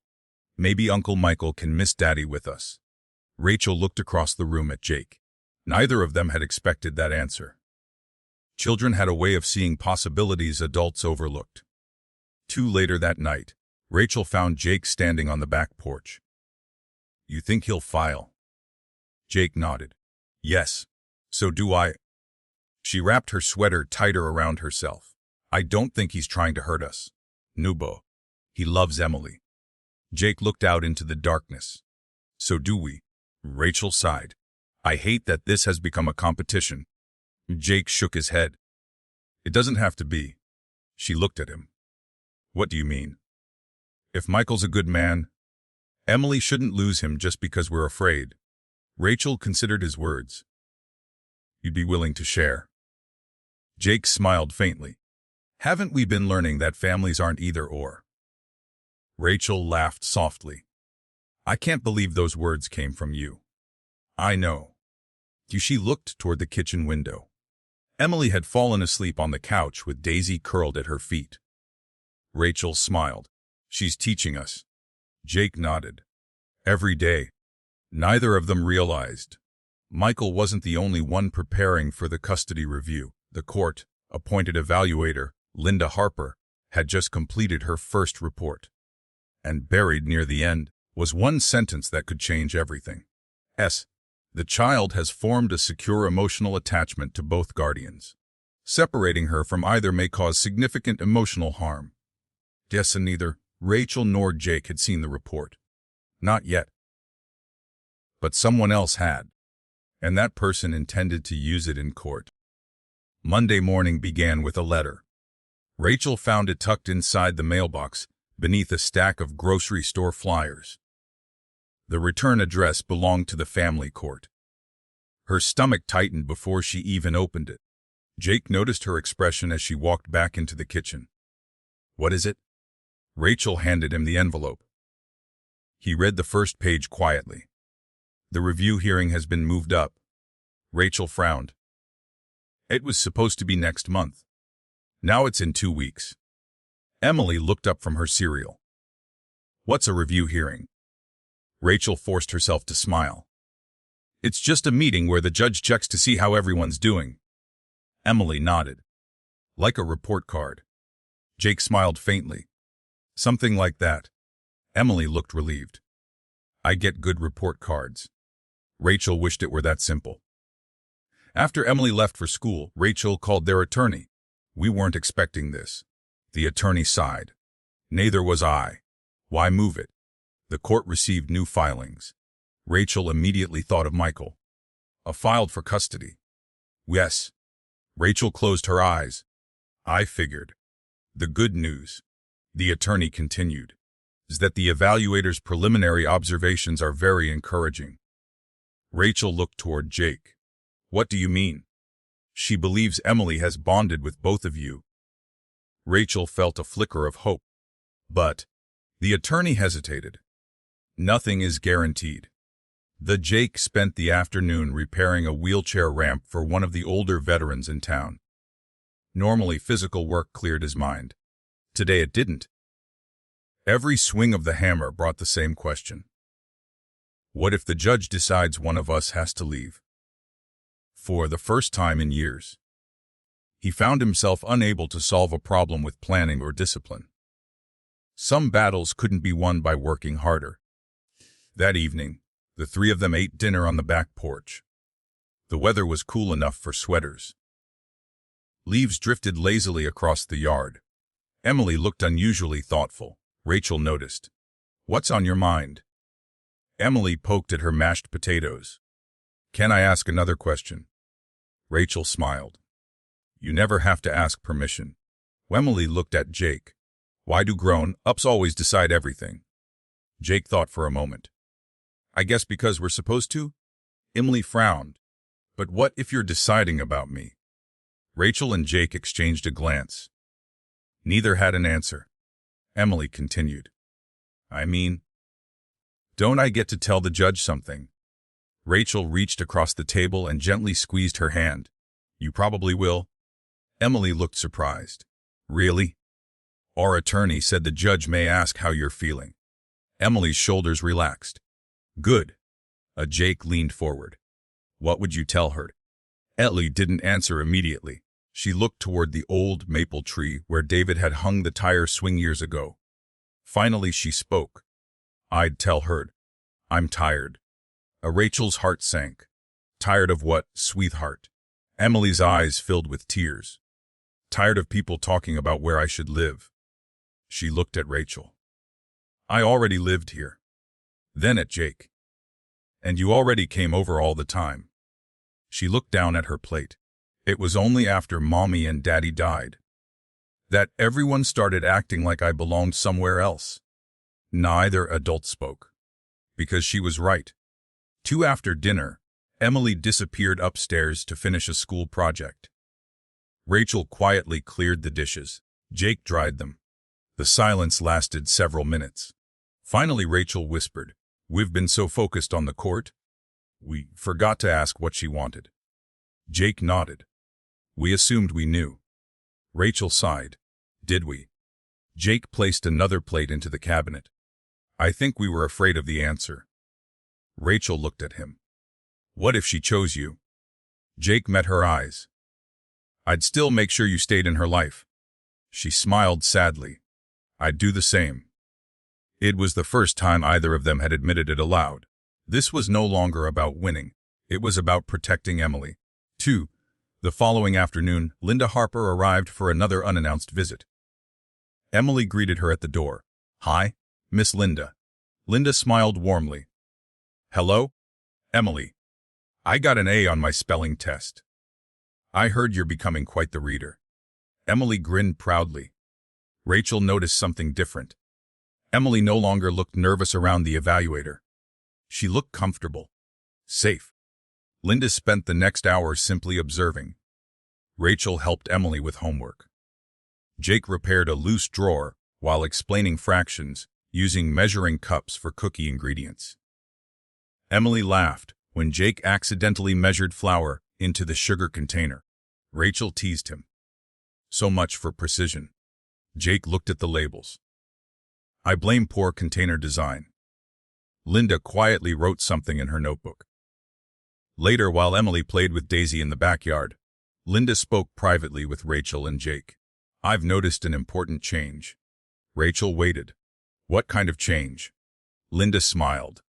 You've stopped trying to prove who's the better guardian. Jake folded his arms. We finally realized that's the wrong question. Linda nodded approvingly. And what is the right question? Rachel answered without hesitation.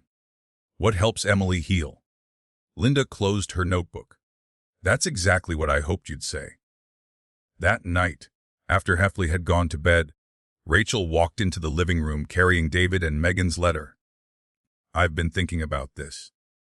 Jake looked up from his book. So have I. Rachel unfolded the worn paper. She reread one sentence aloud. Please don't spend your energy trying to prove who would be the better parent. Spend it trying to become the family Emily deserves. She carefully folded it again. I think we're finally understanding what they meant. Jake smiled. I think they understood us before we understood ourselves. Rachel laughed softly. They definitely did. Just before turning in for the night, Rachel checked on Emily. The little girl was already asleep. Her school notebook lay open beside the bed. Rachel wasn't trying to snoop. She only meant to close it. But one page caught her eye. It was an assignment titled On the Dalam My Family. Emily had written in careful third-grade handwriting. Chua, my mom and dad live in heaven. Sure, I miss them every day. Sure, I also have Rachel and Uncle Jake. Sure, families can grow after something sad happens. Sure, that doesn't mean you love the people you lost any less. Rachel quietly wiped away a tear. She closed the notebook without disturbing Emily. Then she walked downstairs. Jake looked up the moment she entered. Without saying a word, Rachel handed him the notebook. He read the page slowly. When he reached the last sentence, he removed his glasses and looked toward the ceiling for a long moment. Neither of them spoke. They didn't need to. Emily had already said everything that mattered. If this story has touched your heart, please take a moment to like the video and subscribe to the channel. Your support helps us continue sharing stories about hope, healing, and the families we build through love. Eeks. Neither Rachel nor Jake knew that while they were finally learning to become a family, Michael was about to discover something hidden among David's old legal papers. Something that would force him to question whether seeking full custody was truly what his brother would have wanted. Michael Carter hadn't planned to spend another day in Ravenwood. His hotel reservation ended that morning. His suitcase was already packed. But something kept pulling him back. Instead of driving toward the highway, he found himself turning into the parking lot of his late brother's attorney's office. He wasn't entirely sure why. Maybe grief. Maybe guilt. Maybe because the custody papers sitting in the passenger seat suddenly felt heavier than they had a week ago. The receptionist looked up as he entered. Mr. Carter. He nodded. I was hoping to speak with Mr. Bennett for a few minutes. Let me see if he's available. A few minutes later, Michael sat across from Thomas Bennett, the attorney who had handled David and Megan's estate. Thomas smiled sadly. I'm sorry we're meeting under these circumstances. So am I. For a moment, neither man spoke. Then Michael finally said what he'd been carrying for weeks. I don't know if I'm doing the right thing. Thomas studied him carefully. The custody petition. Michael nodded. I love Emily. I know. But every time I see her, she reaches for Rachel. And looked down at his hands. And then Jake. He sighed. I don't know where I fit anymore. Thomas remained quiet. Finally, he stood and walked toward a filing cabinet. There may be something you should read. Michael frowned. What is it? Thomas pulled out a sealed envelope. I wasn't sure I'd ever need to share this. Across the front, in David Carter's handwriting, were 4 simple words. If Michael ever asks. Michael stared at the envelope. I never knew this existed. Thomas nodded. Neither did anyone else. But Michael opened it with trembling hands. Inside was a single handwritten letter. He recognized David's handwriting instantly. His older brother had always written with neat block letters. Michael began reading. "Tr's little brother, if you're reading this, then I'm guessing life didn't go the way either of us hope." As his throat tightened. First, don't waste time feeling guilty about the years we didn't see each other enough. We both got busy. We both assumed there would always be more time. Michael closed his eyes. That sentence alone felt like forgiveness. He kept reading. "Tersarex, if something happens to Megan and me, I know you'll want to protect Emily. That's who you are." XX Thomas quietly looked away, giving him privacy. But protecting someone doesn't always mean bringing them home with you. Sometimes it means protecting the home they already have. Michael stopped reading. He looked out the office window. His vision blurred. He forced himself to continue.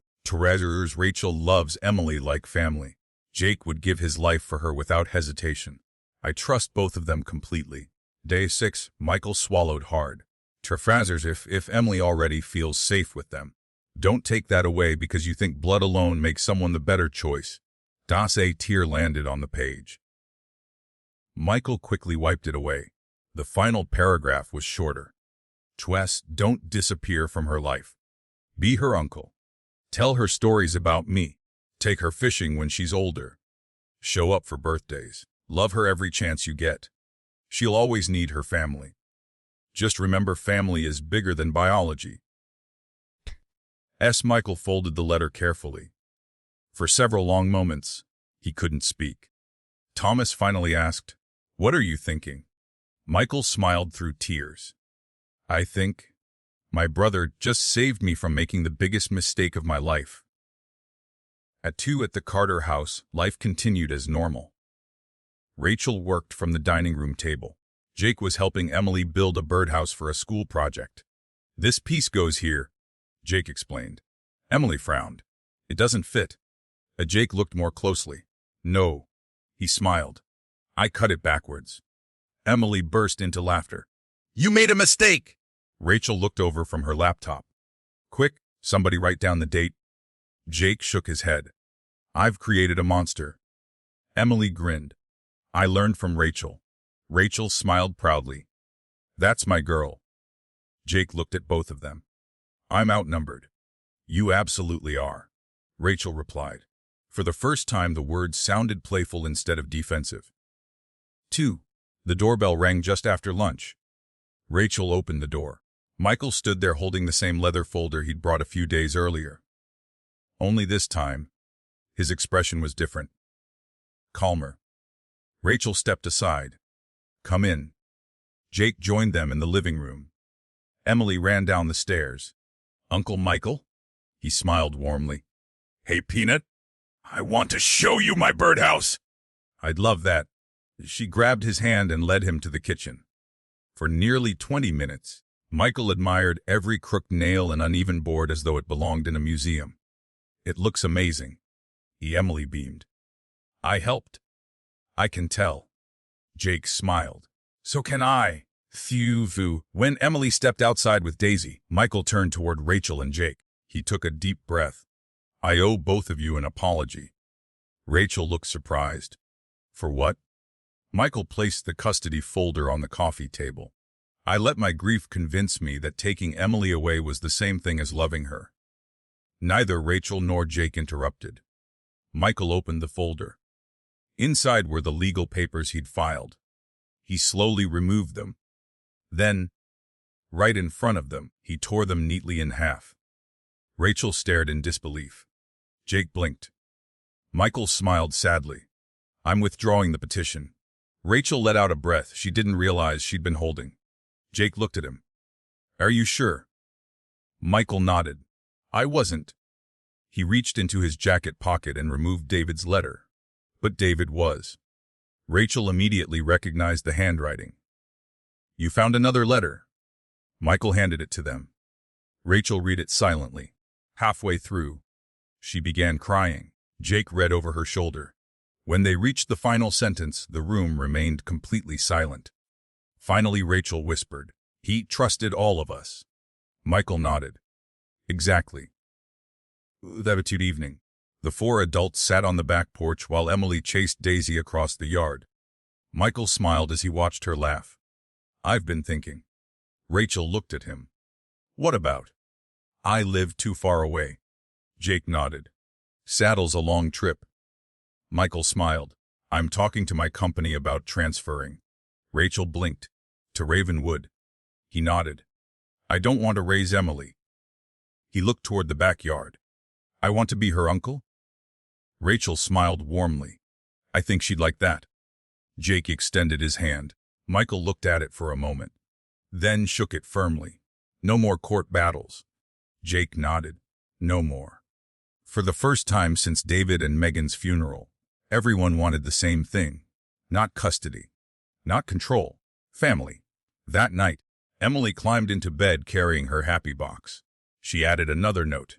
In careful handwriting, she wrote Trash. Today I found out families can get bigger without anyone being replaced. As she folded the note and tucked it inside. Then she smiled, because her world felt a little less fragile than it had the day before. Downstairs, Rachel placed David's newest letter beside the first one in the desk drawer. 2 letters. Written months apart. Both saying the same thing. Love wasn't something to compete over. It was something to share. Neither Rachel nor Jake realized. The custody hearing was now only days away. And the biggest surprise of all wouldn't come from the judge. It would come from Emily herself. The house felt lighter. Not because the grief was gone. It never would be. But because one weight had finally been lifted. Michael had withdrawn his custody petition. For the first time since the funeral, everyone was pulling in the same direction. Even so, the hearing was only 5 days away. Rachel still found herself checking the calendar every morning. Jake still woke before dawn. Neither admitted how nervous they were. Tuesday afternoon, Emily came home carrying a bright blue folder. She dropped her backpack by the front door. Guess what? Rachel looked up from the dining room table. What? Our teacher gave us homework. Emily sounded far too excited for someone talking about homework. Jake smiled. I don't think I've ever heard anyone celebrate homework. And Emily pulled a sheet of paper from the folder. It's not math. Rachel accepted the paper. Across the top it read Daughters, write a letter to someone you love. Rachel smiled. I like this assignment. Emily nodded enthusiastically. We can write to anyone. The Jake looked over her shoulder. Who are you writing to? Emily didn't hesitate. My mom and dad. The room grew quiet. Rachel gently squeezed her shoulder. I think they'd love that. Emily disappeared into the living room with a pencil and a notebook. She chewed thoughtfully on the eraser. Every few minutes she wrote another sentence. Then stopped. Then erased it. Rachel started to walk over. Jake quietly shook his head. Let her. Rachel smiled. You're learning. Jake shrugged. I've had a good teacher. Rachel laughed softly. I'm taking full credit. Emily looked up from across the room. I heard that. Rachel grinned. You were supposed to? An hour later, Emily walked into the kitchen. I'm done. Rachel reached for the paper. Emily quickly pulled it back. No. Rachel looked surprised. You don't want us to read it? Emily shook her head. It's private. Jake nodded immediately. Then it's private. Emily looked relieved. I'll read it someday. Rachel smiled. When you're ready. The next morning, Rachel received a call from Linda Harper. I'd like to stop by this afternoon. Rachel looked at the calendar. Of course. This will probably be my final home visit before the hearing. Rachel thanked her and hung up. Jake noticed her expression. Linda. Rachel nodded. One last visit. Jake took a slow breath. Gus, we'd better keep making terrible coffee. Rachel smiled. Your coffee's actually improving. I was hoping you hadn't noticed. I notice everything. He looked at her. I've noticed. Linda arrived just after 3 o'clock. Emily answered the door herself. Miss Linda. Linda smiled warmly. You seem happy today. I am. Why? Emily thought carefully. My family feels bigger. Linda smiled. I like that answer. For the next hour, she simply watched. There were no difficult questions. No formal interviews. She watched Rachel help Emily practice spelling words. She watched Jake patiently explain how to ride a bicycle without training wheels in the driveway. She watched the three of them prepare dinner together. It wasn't perfect. Jake accidentally dropped an entire bowl of chopped carrots onto the kitchen floor. Daisy immediately decided it was the greatest day of her life. Emily laughed so hard she had to sit down. Rachel leaned against the counter. I think Daisy just volunteered for cleanup duty. Jake looked at the empty bowl. I had everything under control. Rachel smiled. Clearly. Linda quietly made another note. Before leaving, Linda asked to speak with Emily alone for a few minutes. They sat together on the back porch. Rachel and Jake stayed inside. Neither pretended not to worry. 20 minutes later, Linda came back through the kitchen. She closed her notebook. I won't discuss everything Emily shared. Rachel nodded. We understand. Linda smiled. But I can tell you one thing. Jake looked at her expectantly. She doesn't spend much time talking about where she wants to live anymore. Rachel frowned. What does she talk about? Linda's smile widened. What your next family movie night should be. Rachel laughed in relief. Linda continued. That's important. Jake looked confused. It is. Linda nodded. Children who finally feel safe stop thinking about survival. They start thinking about ordinary things. Rachel felt tears well up. Movie nights, homework, pancakes, matching mugs, happy notes. They had spent months worrying those little things didn't matter. Apparently, they mattered most of all. That evening, Michael stopped by after work. He carried a long cardboard box. Emily's eyes lit up. What is it? He smiled. A surprise. They carried it into the backyard together. Inside was a brand new wooden bench swing. Michael looked toward the old maple tree. I thought this tree deserved another memory. Jake helped assemble it. Rachel brought out lemonade. Emily carefully handed everyone bolts and washers. 2 hours later, the swing was finished. Emily climbed onto it immediately. It moves. Rachel laughed. I think that's the idea. Michael smiled. Your dad and I used to build things together. Emily looked at the smooth wooden seat. I think he'd like this. I hope so. As the sun began to set, Emily gently rocked back and forth on the swing. She looked at Rachel. Come sit. Rachel sat beside her. Then Emily looked at Jake. You too. Jake hesitated. It'll hold. Emily rolled her eyes. I wasn't worried about the swing. Rachel laughed. Jake finally sat on the other side. Emily leaned against both of them. Michael quietly watched from the porch. He smiled to himself. David had been right. Emily hadn't needed one person to replace her parents. She had needed several people willing to love her. Later that night, Rachel found Emily slipping something into her happy box. What did you write? Emily smiled mysteriously. You'll find out someday. Rachel kissed the top of her head. I'll look forward to it. After Emily fell asleep, Rachel quietly straightened her desk. A folded piece of notebook paper had slipped onto the floor. She picked it up. It wasn't the letter Emily had written to her parents. It was another page.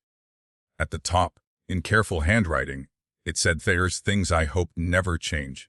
Rachel hesitated. She wasn't sure she should read it. Then she noticed the page had already been crossed out with the words, You can read this. She unfolded it. There were only 4 sentences. I hope Rachel keeps laughing. I hope Uncle Jake keeps making bad pancakes. I hope Uncle Michael moves closer. I hope nobody has to leave again. Rachel stood silently in the hallway. A few moments later, Jake walked past. She handed him the page without saying a word. He read it slowly. When he reached the last sentence, he quietly folded the paper and slipped it into his shirt pocket. I'm keeping this. Rachel smiled. I thought you might. The custody hearing was now only 3 days away. Rachel and Jake still believed they were walking into court to answer the judge's questions. They had no idea. The judge had already made a very unusual request.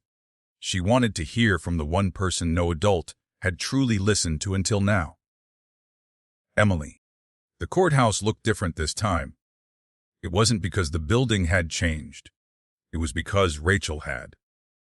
The first time she walked through those doors, she had been terrified of losing Emily. Now, she was terrified of Emily feeling like she had to choose between the people she loved. Jake parked the truck and turned off the engine. No one got out immediately. Emily sat quietly in the back seat, holding her stuffed rabbit. She no longer carried it everywhere, only on days that felt especially important. Rachel turned around. You doing okay? Emily nodded. I think so. Jake smiled reassuringly. You don't have to be brave. Emily looked at him. That alone told Rachel how much things had changed. Months earlier, Emily would have tried to hide her fear. Now, she trusted them enough to admit it. Inside the courthouse, familiar faces greeted them. Their attorney, Linda Harper, the court clerk, even Judge Eleanor Whitmore offered Emily a gentle smile before the hearing began. Michael arrived a few minutes later. He walked straight toward Emily. Morning, Peanut. Emily hugged him. You came. I told you I knowed. I know. She smiled. I just like hearing it. Michael's eyes glistened. So do I. As everyone took their seats, Judge Whitmore opened the file in front of her. I've reviewed the evaluator's reports. Rachel's hands tightened in her lap. I've reviewed the testimony submitted by the school. Jake remained still. I've reviewed statements from neighbors, teachers, family members, and Mr. Michael Carter. Michael nodded respectfully. The judge looked over her glasses. There is one person whose thoughts I have not yet heard directly. She smiled gently. Emily. The little girl looked toward Rachel. Rachel gave a small encouraging nod. Jake did the same. Judge Whitmore spoke softly. You are not here to make a decision. Emily listened carefully. You are simply here to help me understand how you're feeling. Emily climbed down from her chair and walked to the small witness table. The courtroom suddenly felt enormous around her. Judge Whitmore smiled. Are you nervous? A little? That's all right. Emily took a deep breath. The judge asked her first question. Can you tell me what life has been like these past few months? Emily thought for a long moment. Then she answered. At first, it was really sad. The courtroom remained silent. I kept thinking everybody was going away. Rachel felt tears gathering. Emily continued. But then, she smiled faintly. They kept coming back. Judge Whitmore leaned forward. Who kept coming back? Rachel. Emily looked toward her. Every morning. Then she looked at Jake. Uncle Jake too. She smiled. And Uncle Michael comes now. The judge nodded. What makes you feel safe?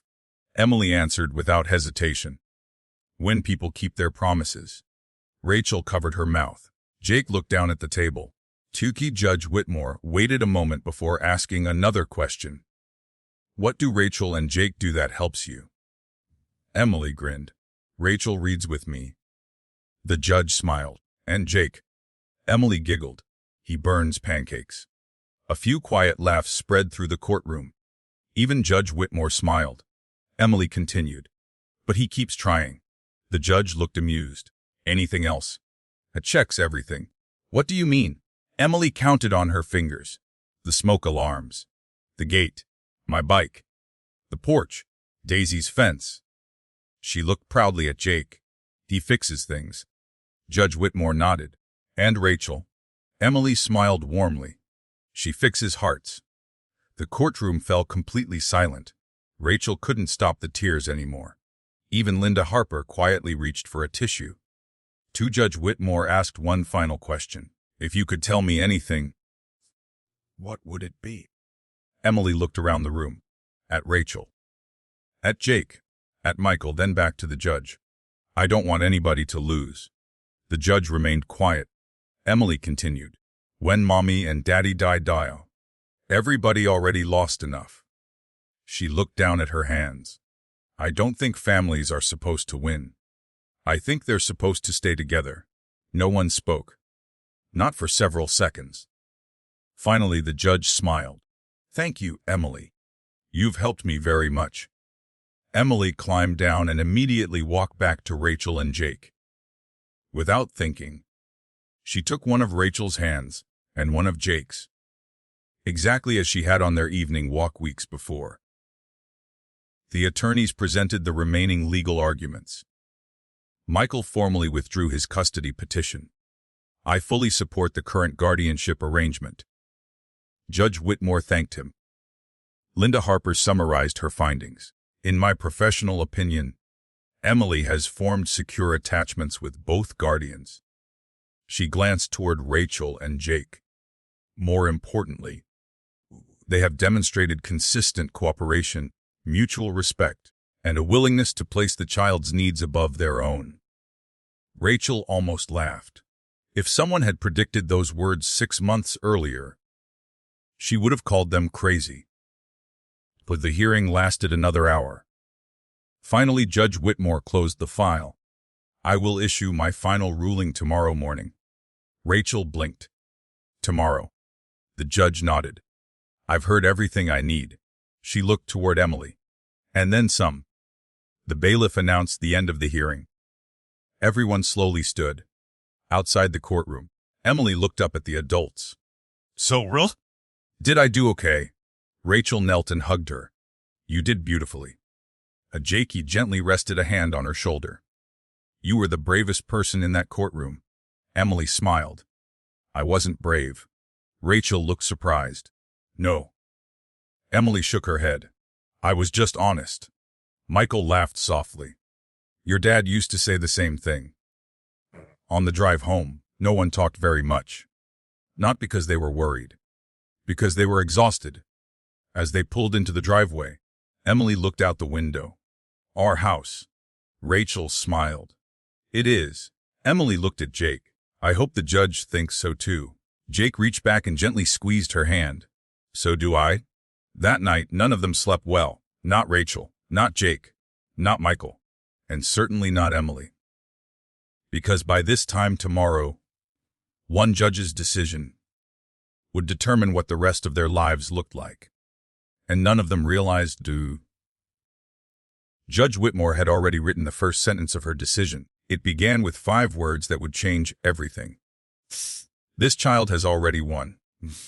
Rachel stared at the clock beside her bed. 4:18 a.m. She had been awake for nearly an hour. Not because she expected the worst. Because she couldn't stop replaying every moment of the hearing. Emily's quiet voice. Jake's steady presence. Michael withdrawing his petition. The judge's expression when Emily said, I don't think families are supposed to win. Fuck. Rachel closed her eyes. Whatever happened today, she knew one thing. Emily had been heard. Across the hall, Jake was already dressed. Old habits were hard to break. When life became uncertain, he found something useful to do. He quietly walked downstairs and started making breakfast. This time, he decided to make pancakes. Rachel found him standing over the stove. She smiled. You're really doing this today. He glanced at the frying pan. I figured if this ends badly, we should at least have a decent breakfast first. Rachel laughed softly. I appreciate your optimism. I didn't say they'd be decent.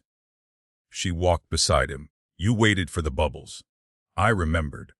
She watched him carefully flip the pancake. Perfect. Golden brown. Evenly cooked.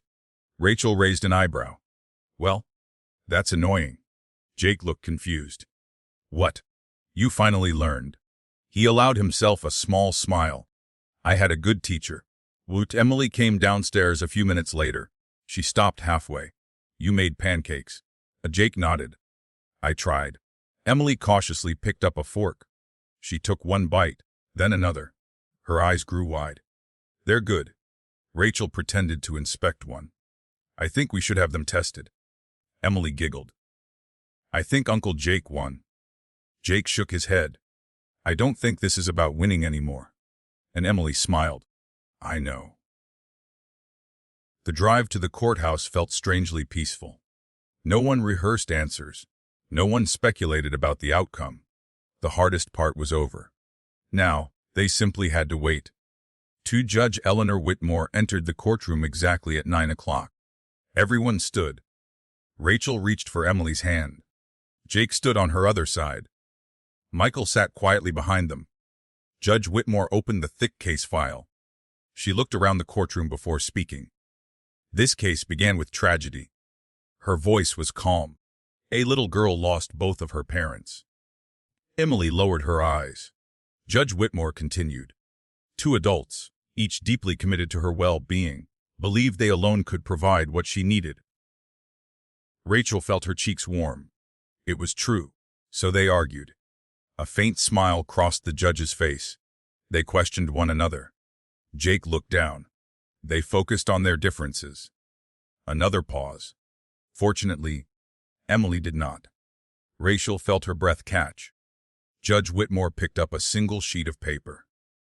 I've reviewed every report. She looked toward Linda Harper. I've considered the testimony of family members. She nodded politely toward Michael.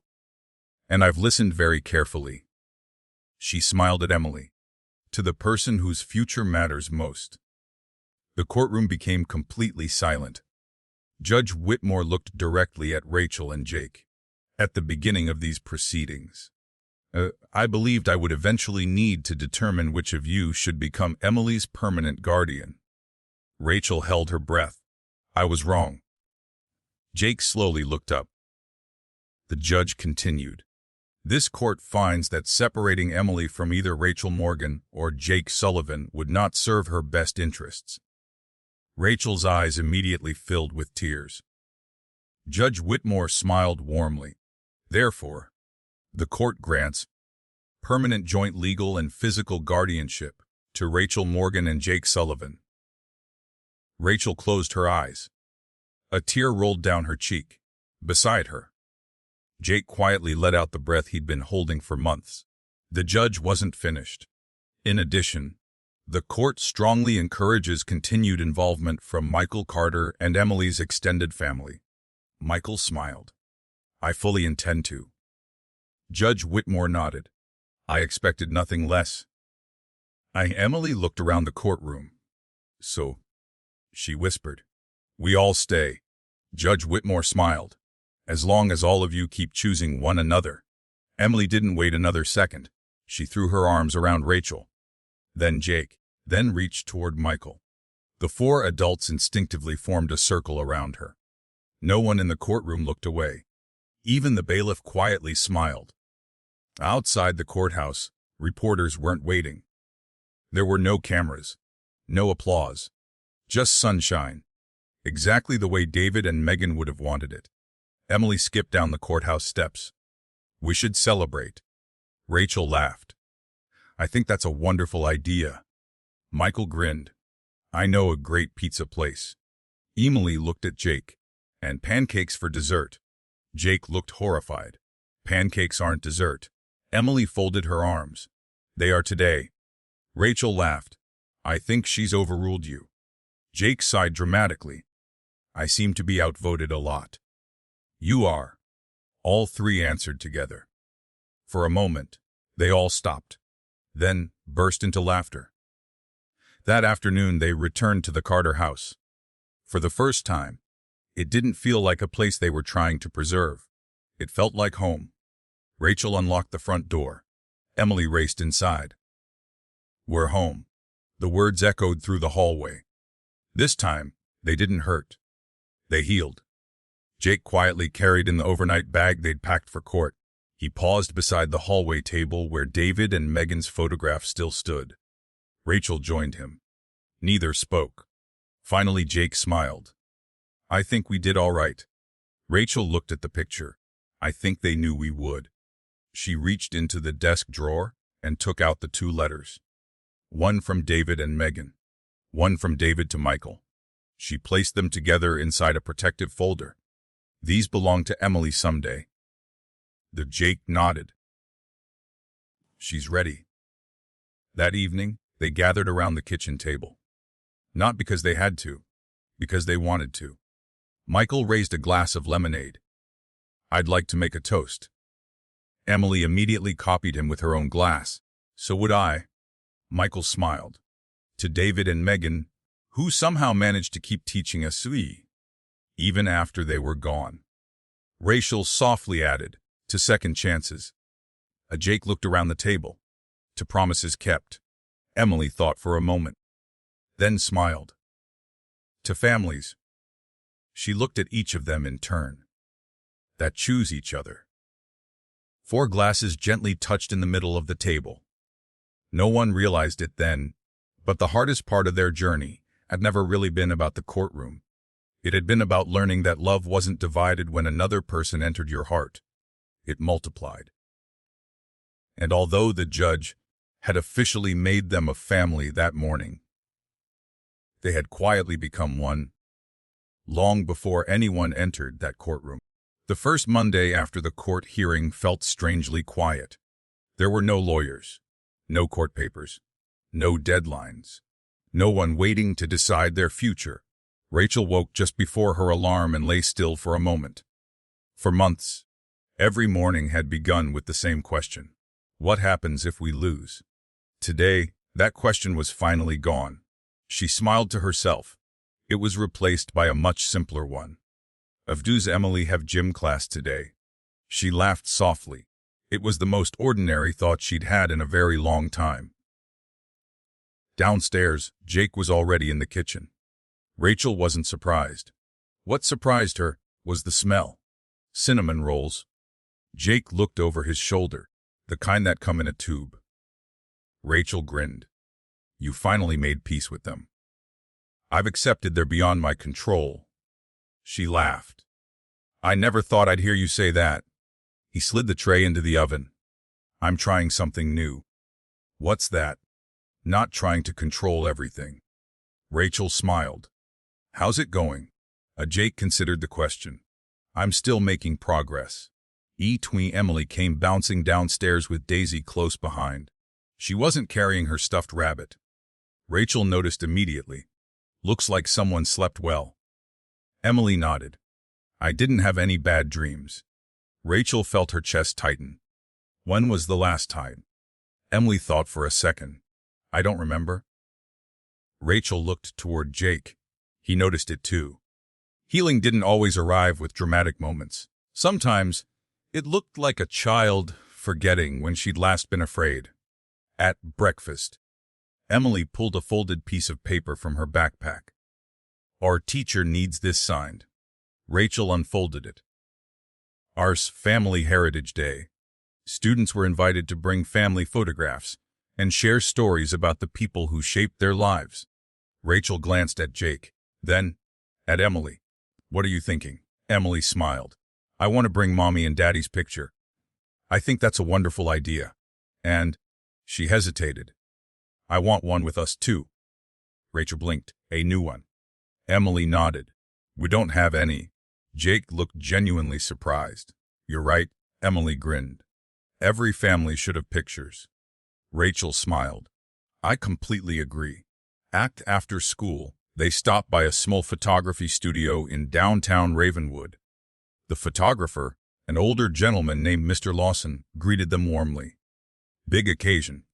Emily answered proudly. Our family won. Rachel gently corrected her. We didn't really win.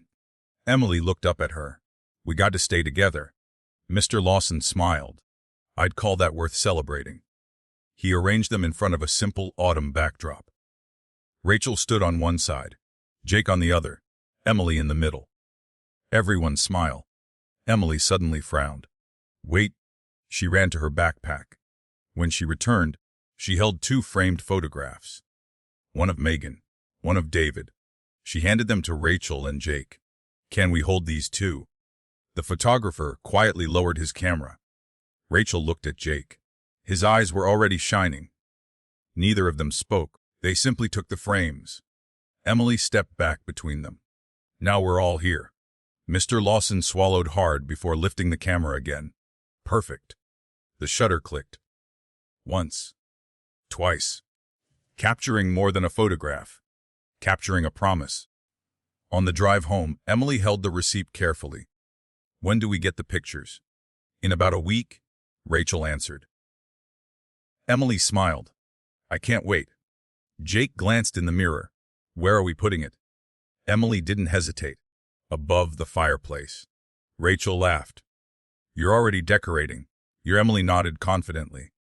Families should see themselves when they come home. Neat. That evening, Michael stopped by carrying a pizza. I come bearing dinner. Emily opened the door. You always bring food. I've learned that's the safest way to visit. Rachel laughed. Smart man. Michael set the pizza boxes on the kitchen table. I have news.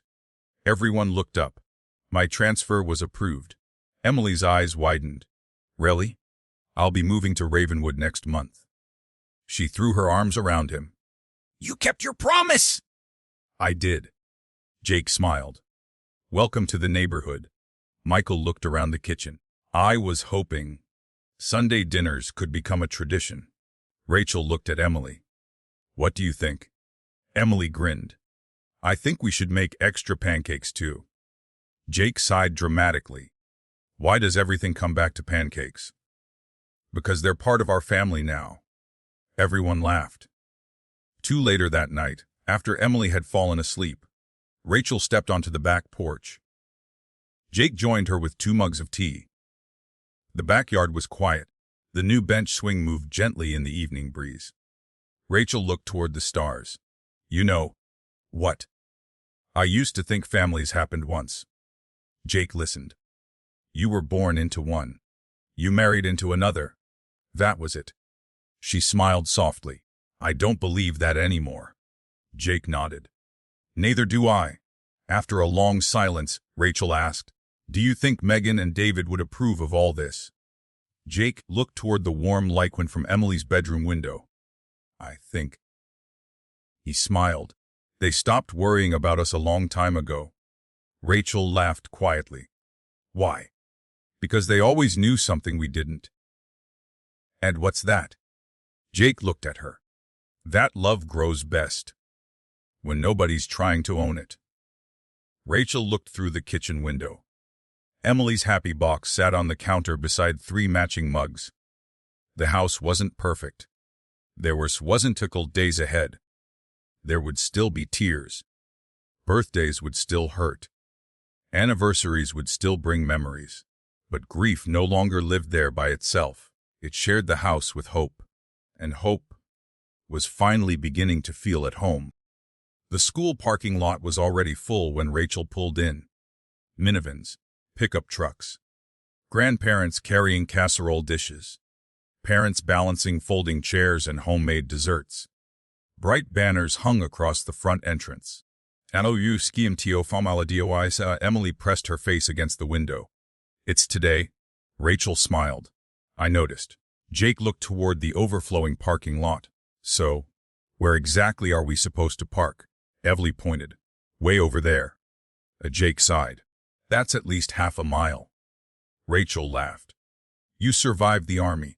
I wasn't carrying a slow cooker. Emily grinned. I'll help. Inside the school gymnasium, every class had decorated a table. Construction paper leaves hung from the ceiling. Children ran from one display to another, proudly introducing their families. Emily led Rachel and Jake toward her classroom. Mrs. Henderson greeted them with a warm smile. I'm so glad all of you could make it. Rachel smiled. We wouldn't have missed it. Missed it. Henderson leaned toward Emily. I've been hearing wonderful things. Emily beamed. I got 98 on my spelling test. I heard. Mrs. Henderson looked toward Rachel and Jake. She's become much more confident. Rachel glanced at Emily. She deserves the credit. Mrs. Henderson smiled knowingly. Children rarely bloom by accident. Emily's classroom walls were covered with artwork. Family trees. Self-portraits. Short essays. One bulletin board caught Rachel's attention. Across the top it read, THPOPLEWHELP Each child had drawn the people who made them feel loved. Rachel searched for Emily's page. Then she found it. There were 5 carefully drawn figures. Mommy, Daddy, Rachel, Uncle Jake, Uncle Michael. Above them Emily had written, "Love doesn't run out. It makes room." Rachel stood quietly. Jake joined her. Neither of them spoke. Mrs. Henderson noticed. She insisted on writing that herself. Rachel smiled through tears. "It's beautiful." Mrs. Henderson nodded. "So is the little girl who wrote it." The cafeteria buzzed with conversation. Families shared homemade food while children rushed from table to table. Emily proudly introduced Rachel and Jake to her classmates. "This is Rachel. And this is Uncle Jake." One little boy frowned. "So, which one's your mom?" Emily smiled. Rachel waited. Jake stayed silent. Emily answered with complete confidence. "I already have a mom." She pointed gently toward a small photograph pinned to her backpack. "She's in heaven." The little boy looked embarrassed. Emily continued before anyone else could speak. "Rachel takes care of me, and Uncle Jake does too." The boy nodded slowly. "Oh." Emily smiled. "My family's just a little different." Rachel felt an ache in her chest. Not because Emily was sad, because she wasn't. She had found a way to explain her family without apologizing for it. 2. A few minutes later, the principal walked onto the small stage. "Before lunch ends, we'd like each class to share one project." Mrs. Henderson looked at her students. "Emily." Emily's eyes grew wide. "Min? I think your project would help everyone." Emily looked nervous. Rachel squeezed her shoulder. "You don't have to." Emily looked toward Jake. "What if I mess up?" Jake smiled. "Then you'll be like the rest of us." She laughed. "Okay." Do too. Emily walked onto the stage, carrying a large poster board. The room slowly grew quiet. She took a deep breath. "My name is Emily Carter. My project is called..." She looked at the title. "What Makes a Family?" The audience listened. Emily pointed to several photographs glued onto the board. The first showed Megan and David. "They're my mom and dad." She smiled. "I miss them every day." The room remained silent. Then she pointed to another picture, the one they had taken at the photography studio. Rachel, Jake, Emily, and the framed photographs of Megan and David. "This is my family now." She looked at the audience. "Some people thought I had to choose." She shook her head. "I didn't. My family got bigger." A teacher quietly wiped away a tear. Emily continued. "My Uncle Jake fixes things." Several parents smiled. "My Rachel fixes hearts." Rachel immediately covered her face. The audience chuckled softly. "And my Uncle Michael tells me stories about my dad." She smiled proudly. "I think that's because he misses him too." Then Emily reached the final sentence written across the bottom of the poster. She read it slowly. "Families aren't the people who replace the ones you lost. They're the people who help you keep loving them." The cafeteria became completely silent. Not a chair moved. Not a fork touched a plate. Finally, someone started clapping. Then another. Within seconds, the entire room was on its feet. Rachel looked at Jake. Jake looked at Rachel. Neither of them had words. After the presentation, several parents walked over. One older woman smiled warmly. "I lost my husband 5 years ago." She looked at Emily. Another father quietly shook Jake's hand. "My nephew lives with us." He smiled. "You reminded me we're doing better than I thought." Mrs. Henderson leaned toward Rachel. "You have no idea how many people she just helped." Rachel looked across the room at Emily laughing with her classmates. "I don't think she does either." On the drive home, Emily couldn't stop talking. "Did you hear everybody clapping?" Rachel laughed. "I think the whole school heard it." Emily looked toward Jake. "Were you embarrassed?" Jake smiled. "A little." Emily looked worried. "Because I talked about the pancakes." Rachel burst into laughter. Jake sighed dramatically. "I'll never escape those pancakes." Emily giggled. So, not embarrassed. Jake looked at her through the rearview mirror. Nope. He smiled. I've never been prouder. Emily quietly looked out the window. After a moment she whispered, I think Mommy and Daddy would have liked today. Rachel reached back and gently held her hand. I think they would have loved it. That evening, the photographer called. The family portrait is ready. Emily practically jumped off the couch. Can we get it now? Rachel looked at the clock. They're still open.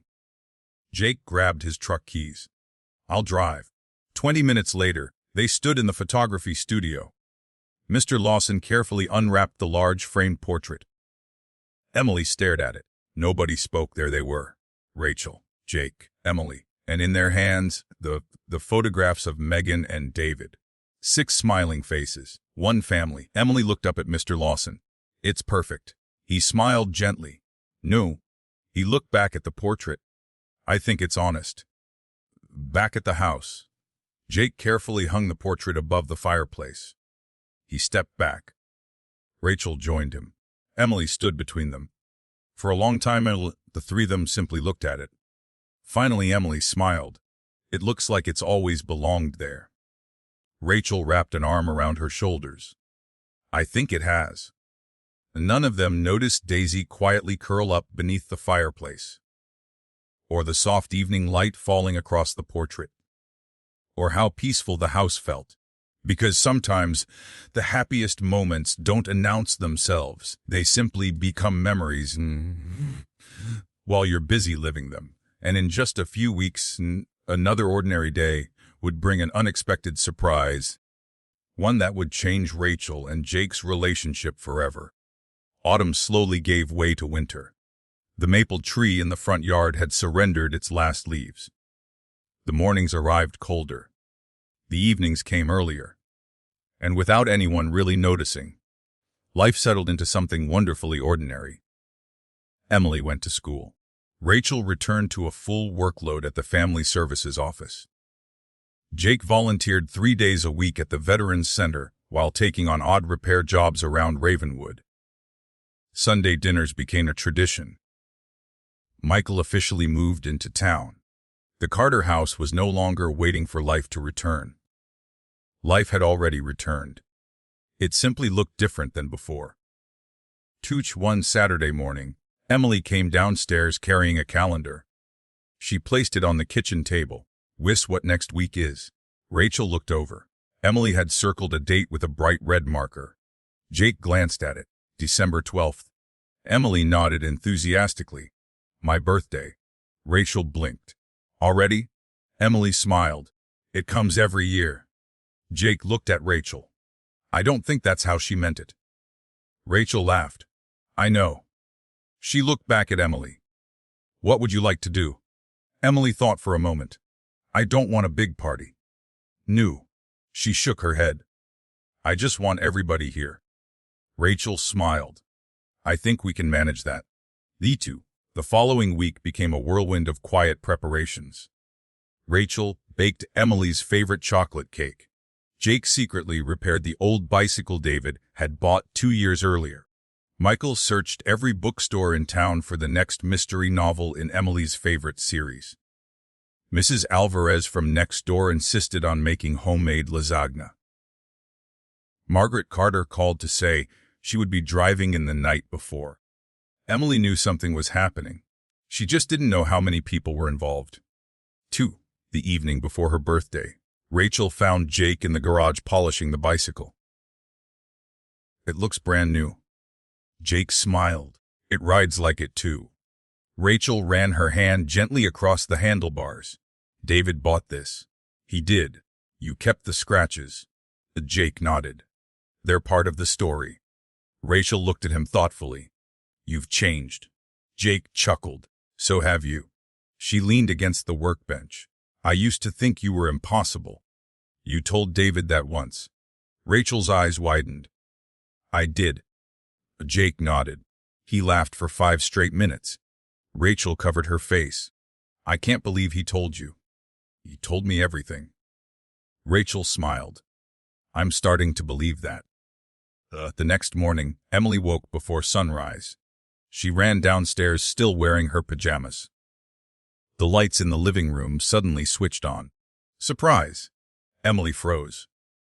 Rachel, Jake, Michael, Margaret, Mrs. Alvarez, Mrs. Henderson. Even Linda Harper had stopped by before work carrying a wrapped gift. Emily looked around the room in complete disbelief. You all came? Michael laughed. Wouldn't miss it. Margaret hugged her tightly. Happy birthday, sweetheart. Emily's eyes filled with happy tears. This is the biggest birthday I've ever had. Rachel smiled. I hope it's the happiest, too. After breakfast came presents. Emily carefully opened each one. A warm winter coat from Margaret. A mystery book collection from Michael. A handmade quilt from Mrs. Alvarez. A scrapbook from Rachel.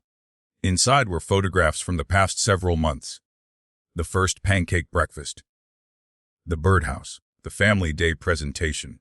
The bench swing. The family portrait. Every page held another memory. Emily smiled through tears. It's like my happy box. Only bigger. Rachel laughed. That was the inspiration. Then Jake rolled the bicycle into the living room. Emily gasped. My bike. I fixed it. She ran over and hugged him so tightly he nearly lost his balance. I thought it was broken forever. Jake smiled. So did the bike. That afternoon, everyone gathered in the backyard despite the chilly weather.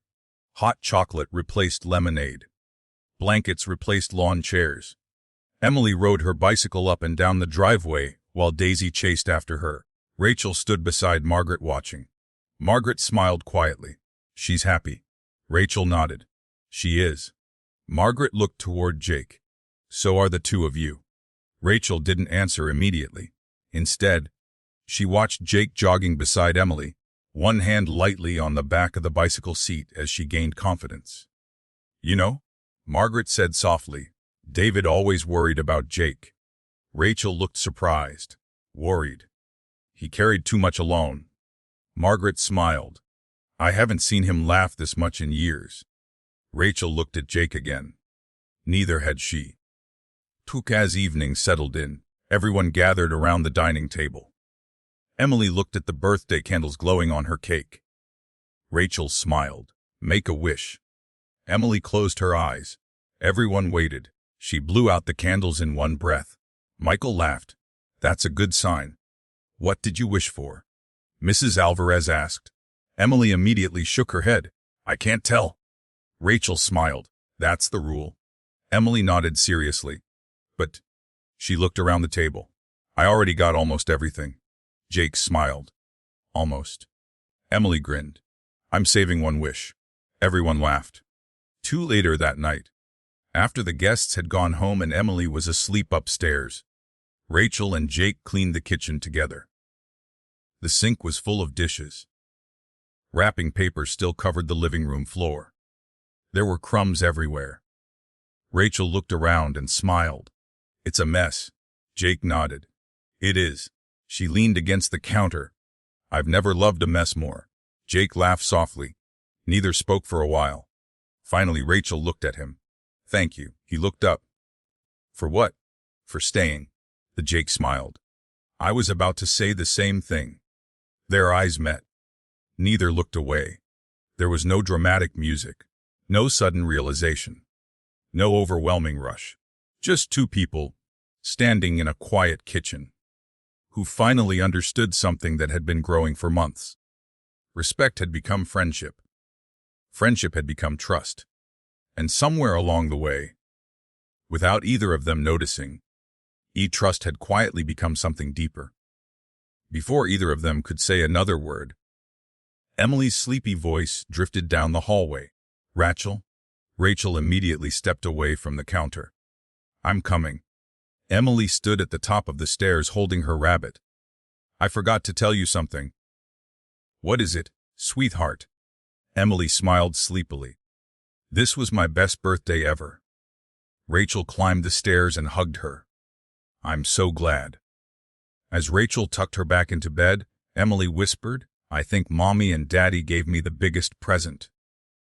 Rachel brushed a strand of hair from her face. What was that? Emily smiled as her eyes drifted closed. You. Downstairs. Jake stood alone in the quiet kitchen. He looked toward the family portrait above the fireplace, then toward the staircase where Rachel was softly singing Emily to sleep. For the first time in longer than he could remember, the house didn't just feel like home. It felt like the place he wanted to spend the rest of his life. He just hadn't found the courage to say it yet. Winter settled gently over Ravenwood. The first snowfall arrived overnight. When Emily pulled back the curtains the next morning, she gasped. Snow! She raced downstairs so quickly that Rachel had time to remind her to slow down. Jake looked out the kitchen window. The backyard was covered in a blanket of fresh white snow. Daisy was already scratching at the back door, eager to run outside. Emily bounced in place. Can we? Rachel smiled. After breakfast. Emily looked dramatically disappointed. But the snow might melt. Jake glanced outside. It's 28 degrees. Emily frowned. So, it isn't melting in the next 20 minutes. Rachel laughed. I think he's right. Emily sighed. Fine. But pancakes have to be fast. Jake pointed toward the stove. They're already cooking. Emily grinned. You've really changed, Doc. Jake smiled. I've had to. The back quickly became a winter playground. Emily made snow angels. Daisy chased snowballs she could never catch. Rachel laughed as Emily convinced Jake to help build a snowman. I've never built one before, Jake admitted. Emily looked horrified. How? I grew up in Texas. Rachel smiled. That explains a lot. Jake rolled the first snowball across the yard. It became so large that the three of them had to push it together. An hour later, the snowman stood proudly beside the maple tree. Emily stepped back to admire it. It needs a name. Rachel looked at Jake. You name everything you fix. I do not. You absolutely do. Emily laughed. I've heard you. Jake surrendered. All right. He looked at the snowman thoughtfully. David. Rachel turned toward him. He shrugged. I think he'd appreciate standing watch over the house. Rachel smiled through misty eyes. I think he would too. That afternoon, Michael stopped by carrying a sled. I come prepared. Emily squealed with excitement. You bought a sled? I borrowed it. From who? My neighbor. Rachel laughed. So now your neighbor doesn't have a sled. He has two. Emily nodded approvingly. That's okay then. The hill behind the elementary school quickly filled with families enjoying the fresh snow. Emily insisted everyone take at least one ride. Rachel screamed the entire way down. Jake laughed so hard he nearly fell off the sled. Michael declared himself too old for this. Emily ignored him and made him go anyway. By the time they returned home, everyone's boots were soaked. Their cheeks were bright red. Their hands were freezing. They had never been happier. That evening, Emily fell asleep on the couch before dinner. Rachel carefully tucked a blanket around her. Jake quietly carried her upstairs. She instinctively rested her head against his shoulder. Even asleep, she trusted him completely. Rachel watched from the bottom of the staircase. When Jake returned, neither of them spoke for a moment. Finally, Rachel smiled. She used to fit in one arm. Jake nodded. Now she insists she's almost grown up. Rachel laughed softly. Eat year. Olds tend to think that. He looked toward Emily's bedroom. I hope she stays little a while longer. So do I. After dinner, Michael headed home. The house grew quiet once again.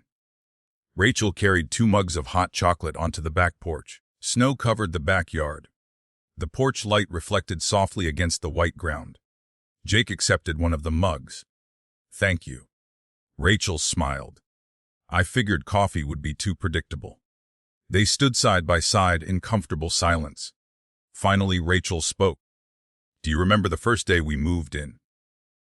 Jake laughed quietly. I remember thinking 6 months would feel like 6 years. And now. He looked toward the kitchen window where Emily's handmade Christmas decorations hung across the glass. Now I can't imagine living anywhere else. Rachel looked down into her mug. I've been thinking about something. What? The day the judge told us we had to share this house. She smiled. I thought it was the worst decision anyone had ever made. Jake chuckled. I wasn't exactly thrilled either. Rachel looked at him. But if she hadn't, she didn't finish the sentence. She didn't need to. Jake understood. We would have spent the rest of our lives believing we couldn't stand each other. Rachel laughed, and we'd both have been wrong. The silence returned. Different this time. Full. Gentle. Jake turned toward her. Rachel? She looked up. I've spent most of my life believing that if I worked hard enough, I could fix almost anything. She listened quietly. But losing David taught me something. What? Some things can't be fixed. Rachel nodded. I know. He smiled softly, but they can still become beautiful. Rachel felt tears gathering. Jake took a slow breath. I don't know when it happened. She waited. I only know that somewhere between burnt pancakes, matching coffee mugs, and helping a little girl believe in families again, I fell in love with you. The words settled gently between them. No grand gesture, no dramatic music, just honesty. Rachel looked at him for a long moment. Then she laughed. Jake blinked. I probably should have expected that. She shook her head quickly. I'm not laughing at you. Then why? She wiped away a tear. Because I was trying to figure out how to tell you the exact same thing. Jake stared at her. You were. She smiled. I think I started falling in love with you the morning you finally learned how to make pancakes. He looked genuinely confused. The pancakes. Rachel nodded. They weren't really about pancakes. He smiled. I figured that out eventually. Rachel stepped a little closer. So did I. Jake gently reached for her hand, not hurriedly, not uncertainly, simply as though it was the most natural thing in the world. She laced her fingers through his. Neither of them tried to replace what had been lost. Neither of them forgot David or Megan. Love wasn't asking them to. It was simply asking them to keep moving forward, together. Inside the house, Emily stirred for a moment. She wandered sleepily to her bedroom window. Below, she saw Rachel and Jake standing on the porch, talking quietly beneath the falling snow. She smiled to herself, then whispered into the darkness. I knew it. She climbed back into bed, hugged her stuffed rabbit, and fell asleep almost instantly. Because for the first time since losing her parents' war, she wasn't wondering if tomorrow would take someone away. She was wondering what wonderful thing tomorrow might bring. And tomorrow would bring one final surprise. One that David and Megan could never have planned, but would have loved with all their hearts. Spring arrived quietly. The snow disappeared. The maple tree filled with green leaves once again. Flowers returned to Megan's garden. The bench swing beneath the old tree had become everyone's favorite place to end the day. Life hadn't become perfect. It had become real. And somehow, that was even better. Nearly a year had passed since the funeral. The house no longer felt frozen in time. David's fishing hat still hung by the back door. Megan's favorite cookbook still sat on the kitchen shelf. Their photographs still filled every room. Nothing had been hidden away. Nothing had been erased. Because Rachel, Jake, Michael, and Emily had learned something important. Moving forward didn't require leaving the past behind. It simply meant carrying it with you. Saturday morning smelled like cinnamon rolls. Real ones this time. Rachel had finally convinced Jake to learn Megan's recipe. Emily stood on a chair beside the counter. More cinnamon. Jake looked at the measuring spoon. That's already enough. Emily shook her head. There is no such thing. Rachel laughed. I agree with Emily. Jake looked dramatically outnumbered. I seem to remember being the responsible adult. Emily grinned. You still are. She sprinkled another pinch of cinnamon into the bowl. Now you're also fun. Jake looked at Rachel. I don't know how that happened. Rachel smiled. I do. Knew too after breakfast. Michael arrived carrying fishing rods. Emily's eyes lit up. Really? He nodded. I think it's finally time. She looked at Rachel. What time? Michael smiled. For your first fishing trip. Emily looked uncertain. But she glanced toward the framed photograph of David on the mantel. Daddy always said he'd teach me. Michael knelt beside her. He wanted me to know how to. He gently held out one of the fishing rods. I think he'd be happy if we learned together. Emily smiled.